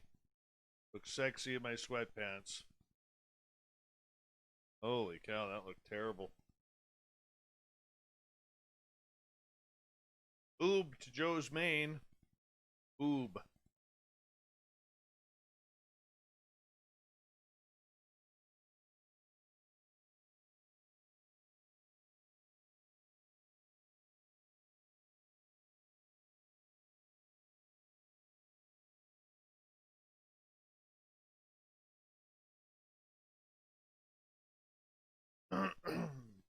Hey, Howard, how you doing, man? Crow Creek, good to see you.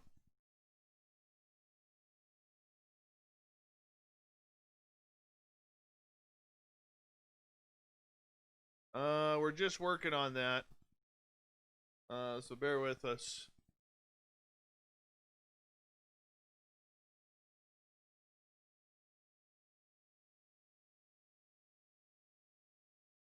A little hungover. What were you drinking there, Howard? Be honest. What was the special beverage for tonight? Where am I here? I cut it off.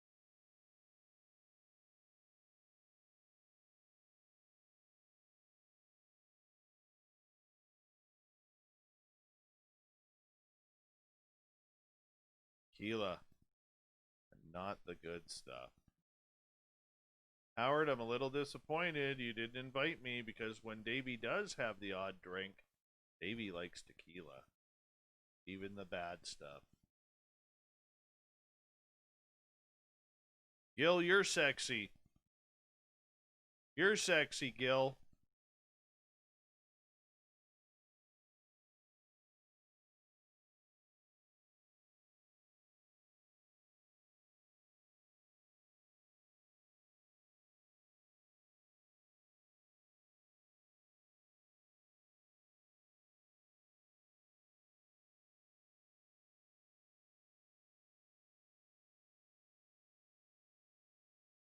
Is it your birthday, Howard?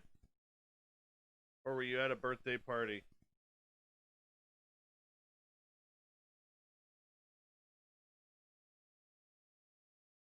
Dave is not angry with you. Warren's the booking guy. Let's not make up lies. Dave loves you. Dave really, really loves you.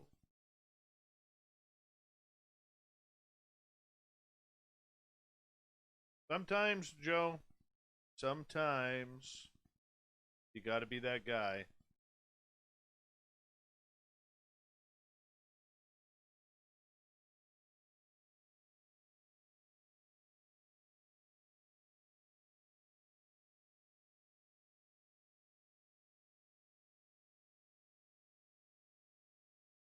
Oh, everybody, Wendy's just announced that she's not wearing any clothing right now.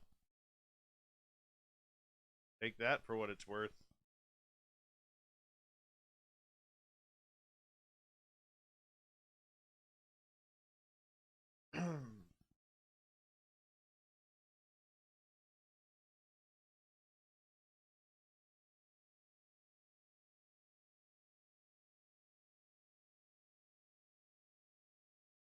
Gil's not wearing any clothing either.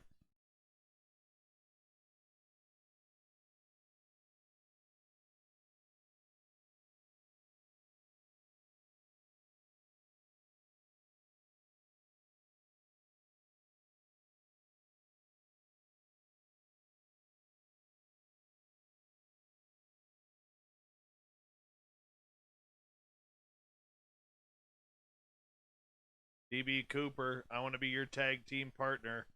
If you're going Macho Man, I want to be your tag team partner.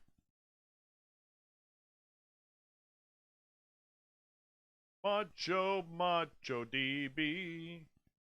DB wants to be a macho man.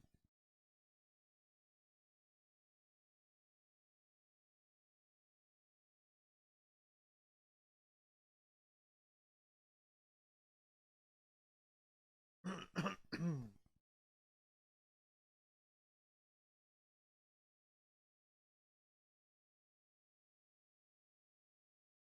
want to be in Vegas. Where I want to be.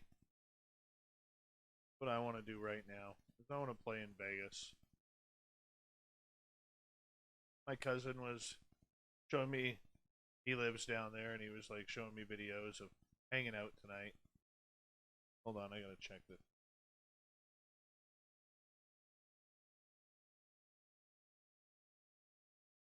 To shut it down, right? All right. We'll be back with All right, Spaced well, Out thank- Radio. One.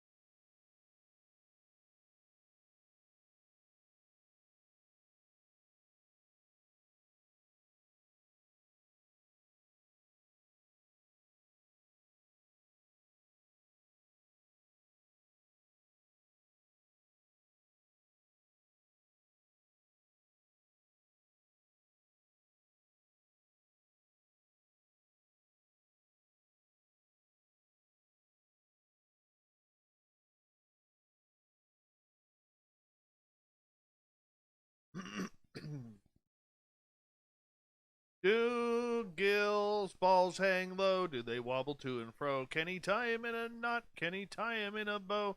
Can he throw him over the shoulder like a continental soldier? Do Gil's balls hang low? There you go, Gil. I don't know why, but I find that funny. I do.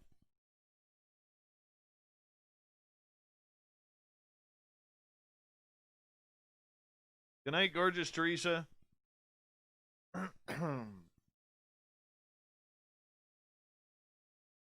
Oh, Bomber, deep down, I think you want to know. I think you want to know, Bombshell Bomber. I do. What does she want to know? Bomber wants to know, do Gil's balls hang low? Do they wobble to and fro? Can he tie him in a knot? Can he tie him in a bow?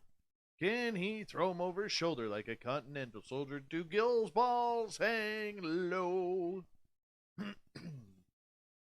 I want to know. Bomber wants to know. She's just blushing to admit it. She's embarrassed now.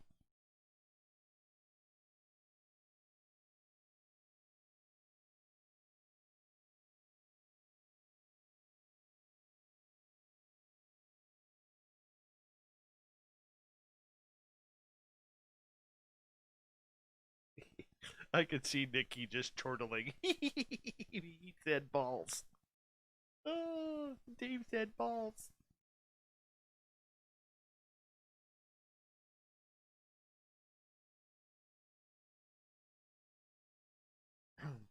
Sandra is sitting on Vancouver Island, all in her seat, all comfortable, saying, "Come on, Gil.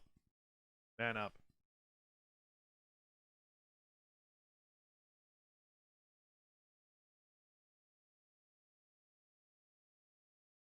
That's funny stuff. Funny stuff. I'm not going to lie.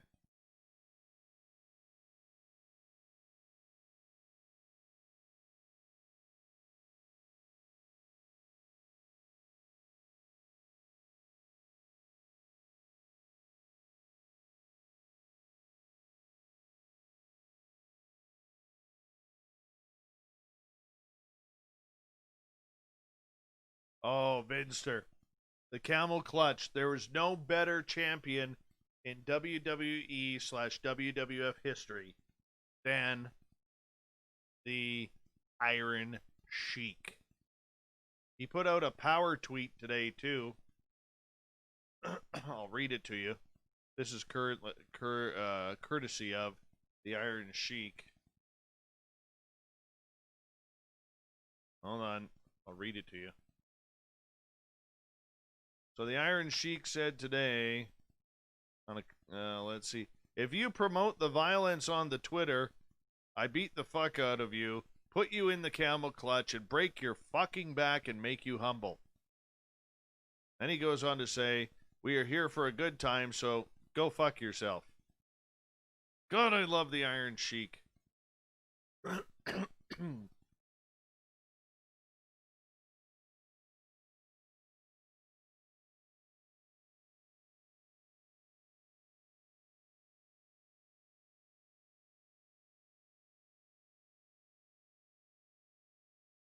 Good night, Bigfoot, Michigan Rob.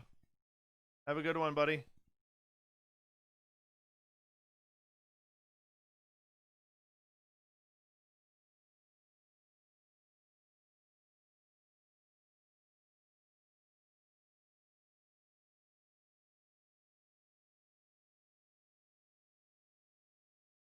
Give me 2 seconds here.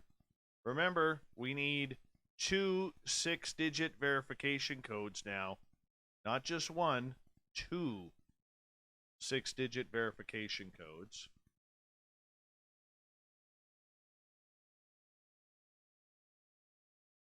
Oh, just grab and drag.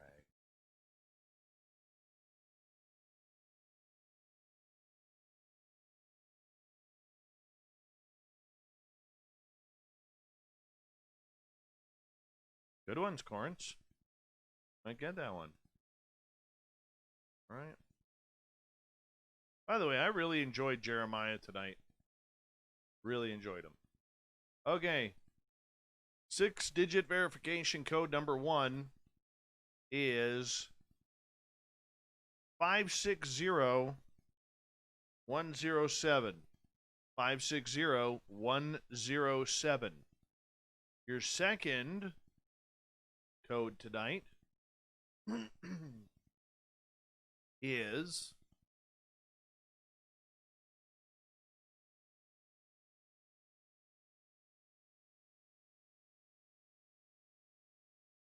722030. 722030. 030. Fun. 722030. Here we go. There it goes.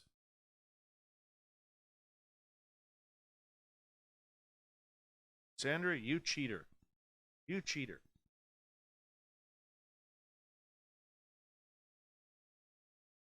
You can't do that stupid song, Crow Creek, every time, man. Every time. That song sucked in the 80s.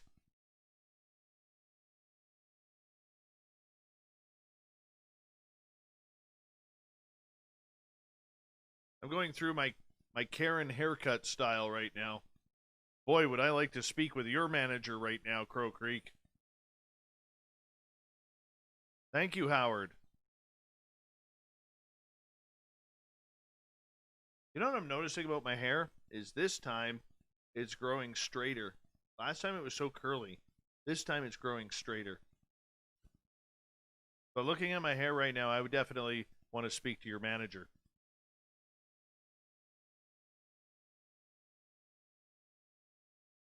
Definitely.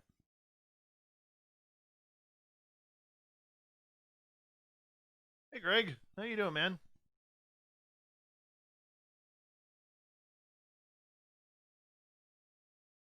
I will flat iron it once it gets down to about here.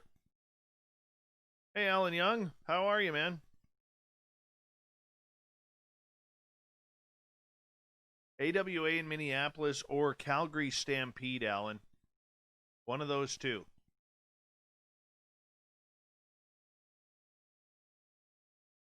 Well, Howard, if you want a beard, I got a couple of beards in studio here. I do. I have 3 beards, as a matter of fact.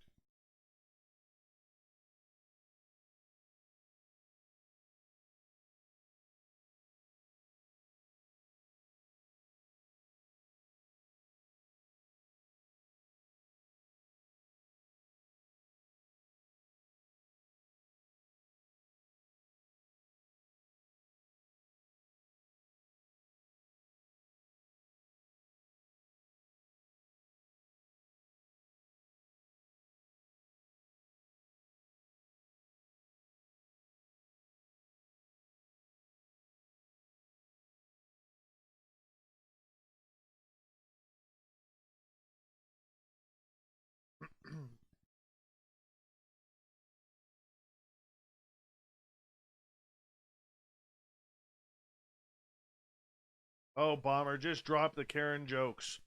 Who cares what society thinks? Who cares? Just do it. Do it. I would. Oh, hell yeah.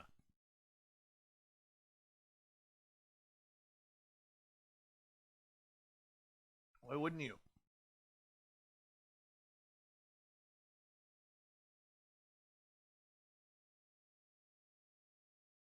On my daytime job, when I have clients coming in, and if the lady's name is Karen, I remind her point blank that she's already speaking to the manager.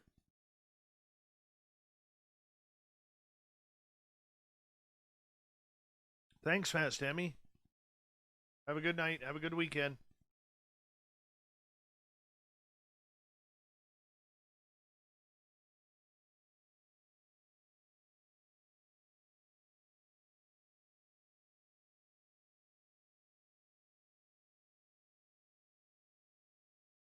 Yeah.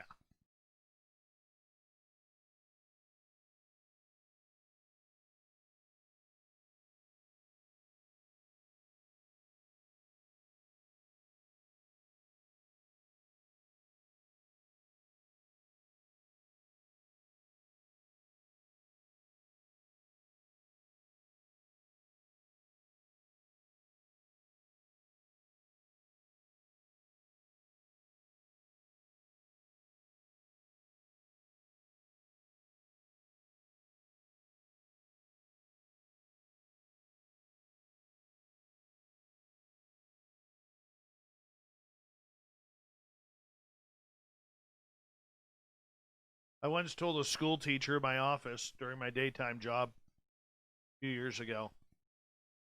She was trying to tell me how to do my job, and her husband was like a firefighter or a cop, and she was a school teacher.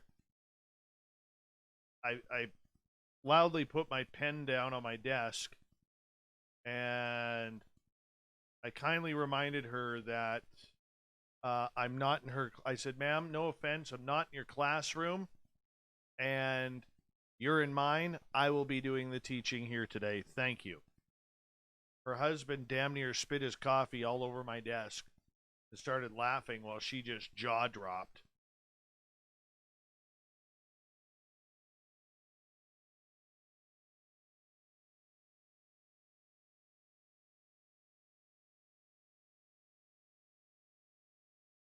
It was awesome. Not gonna lie. I enjoyed that moment.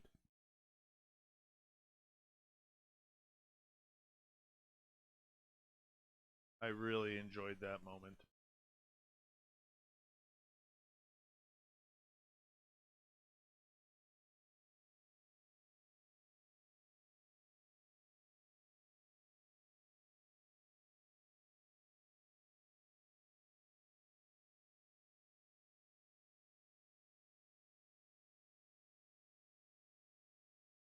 Hmm.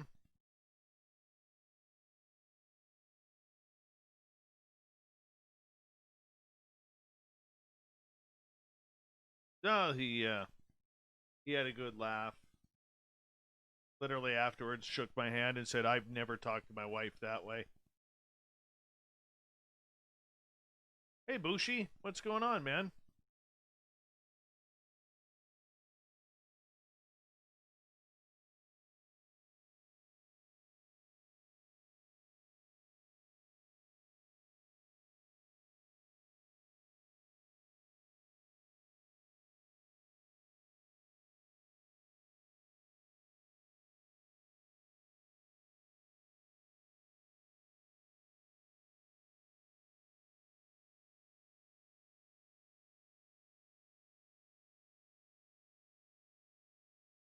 Let's see what's happening on Twitter.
Done.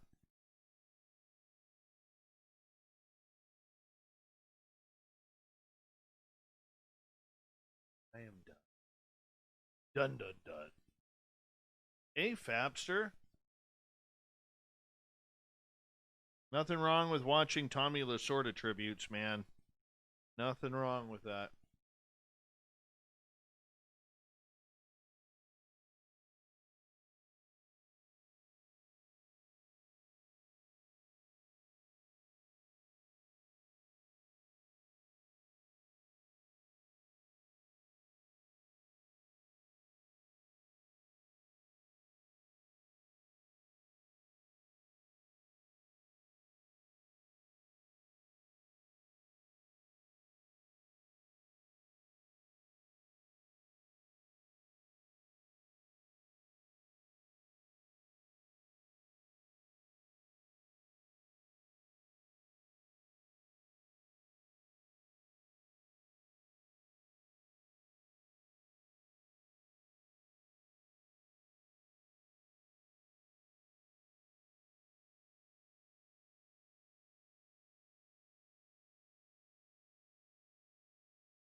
Right. We are done for the weekend. Done.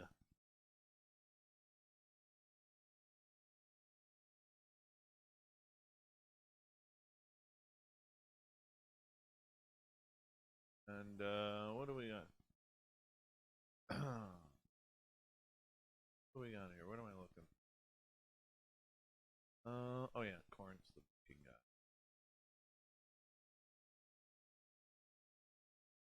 Hey, you're not under Corey. You're under You're not under Corns. You're under Corey.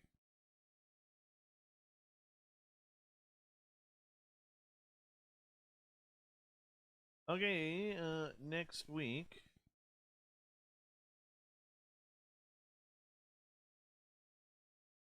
Corns. Who do we have? Oh, Friday. Yeah, I know what that one is. Okay, so, Monday we got Sebastian Martin. Tuesday, we're not sure yet whether or not we're going to have Daisy De La Hoya. Science Bob on Wednesday. Cherie Arenalo or Arellano on Thursday. And then Friday, we have the guys from Third Phase of Moon and a bunch of people there for Friday. So, talk all sorts of UFO stuff. It's going to be fun. Fun.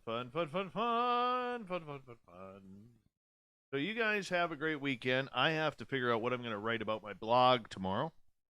And,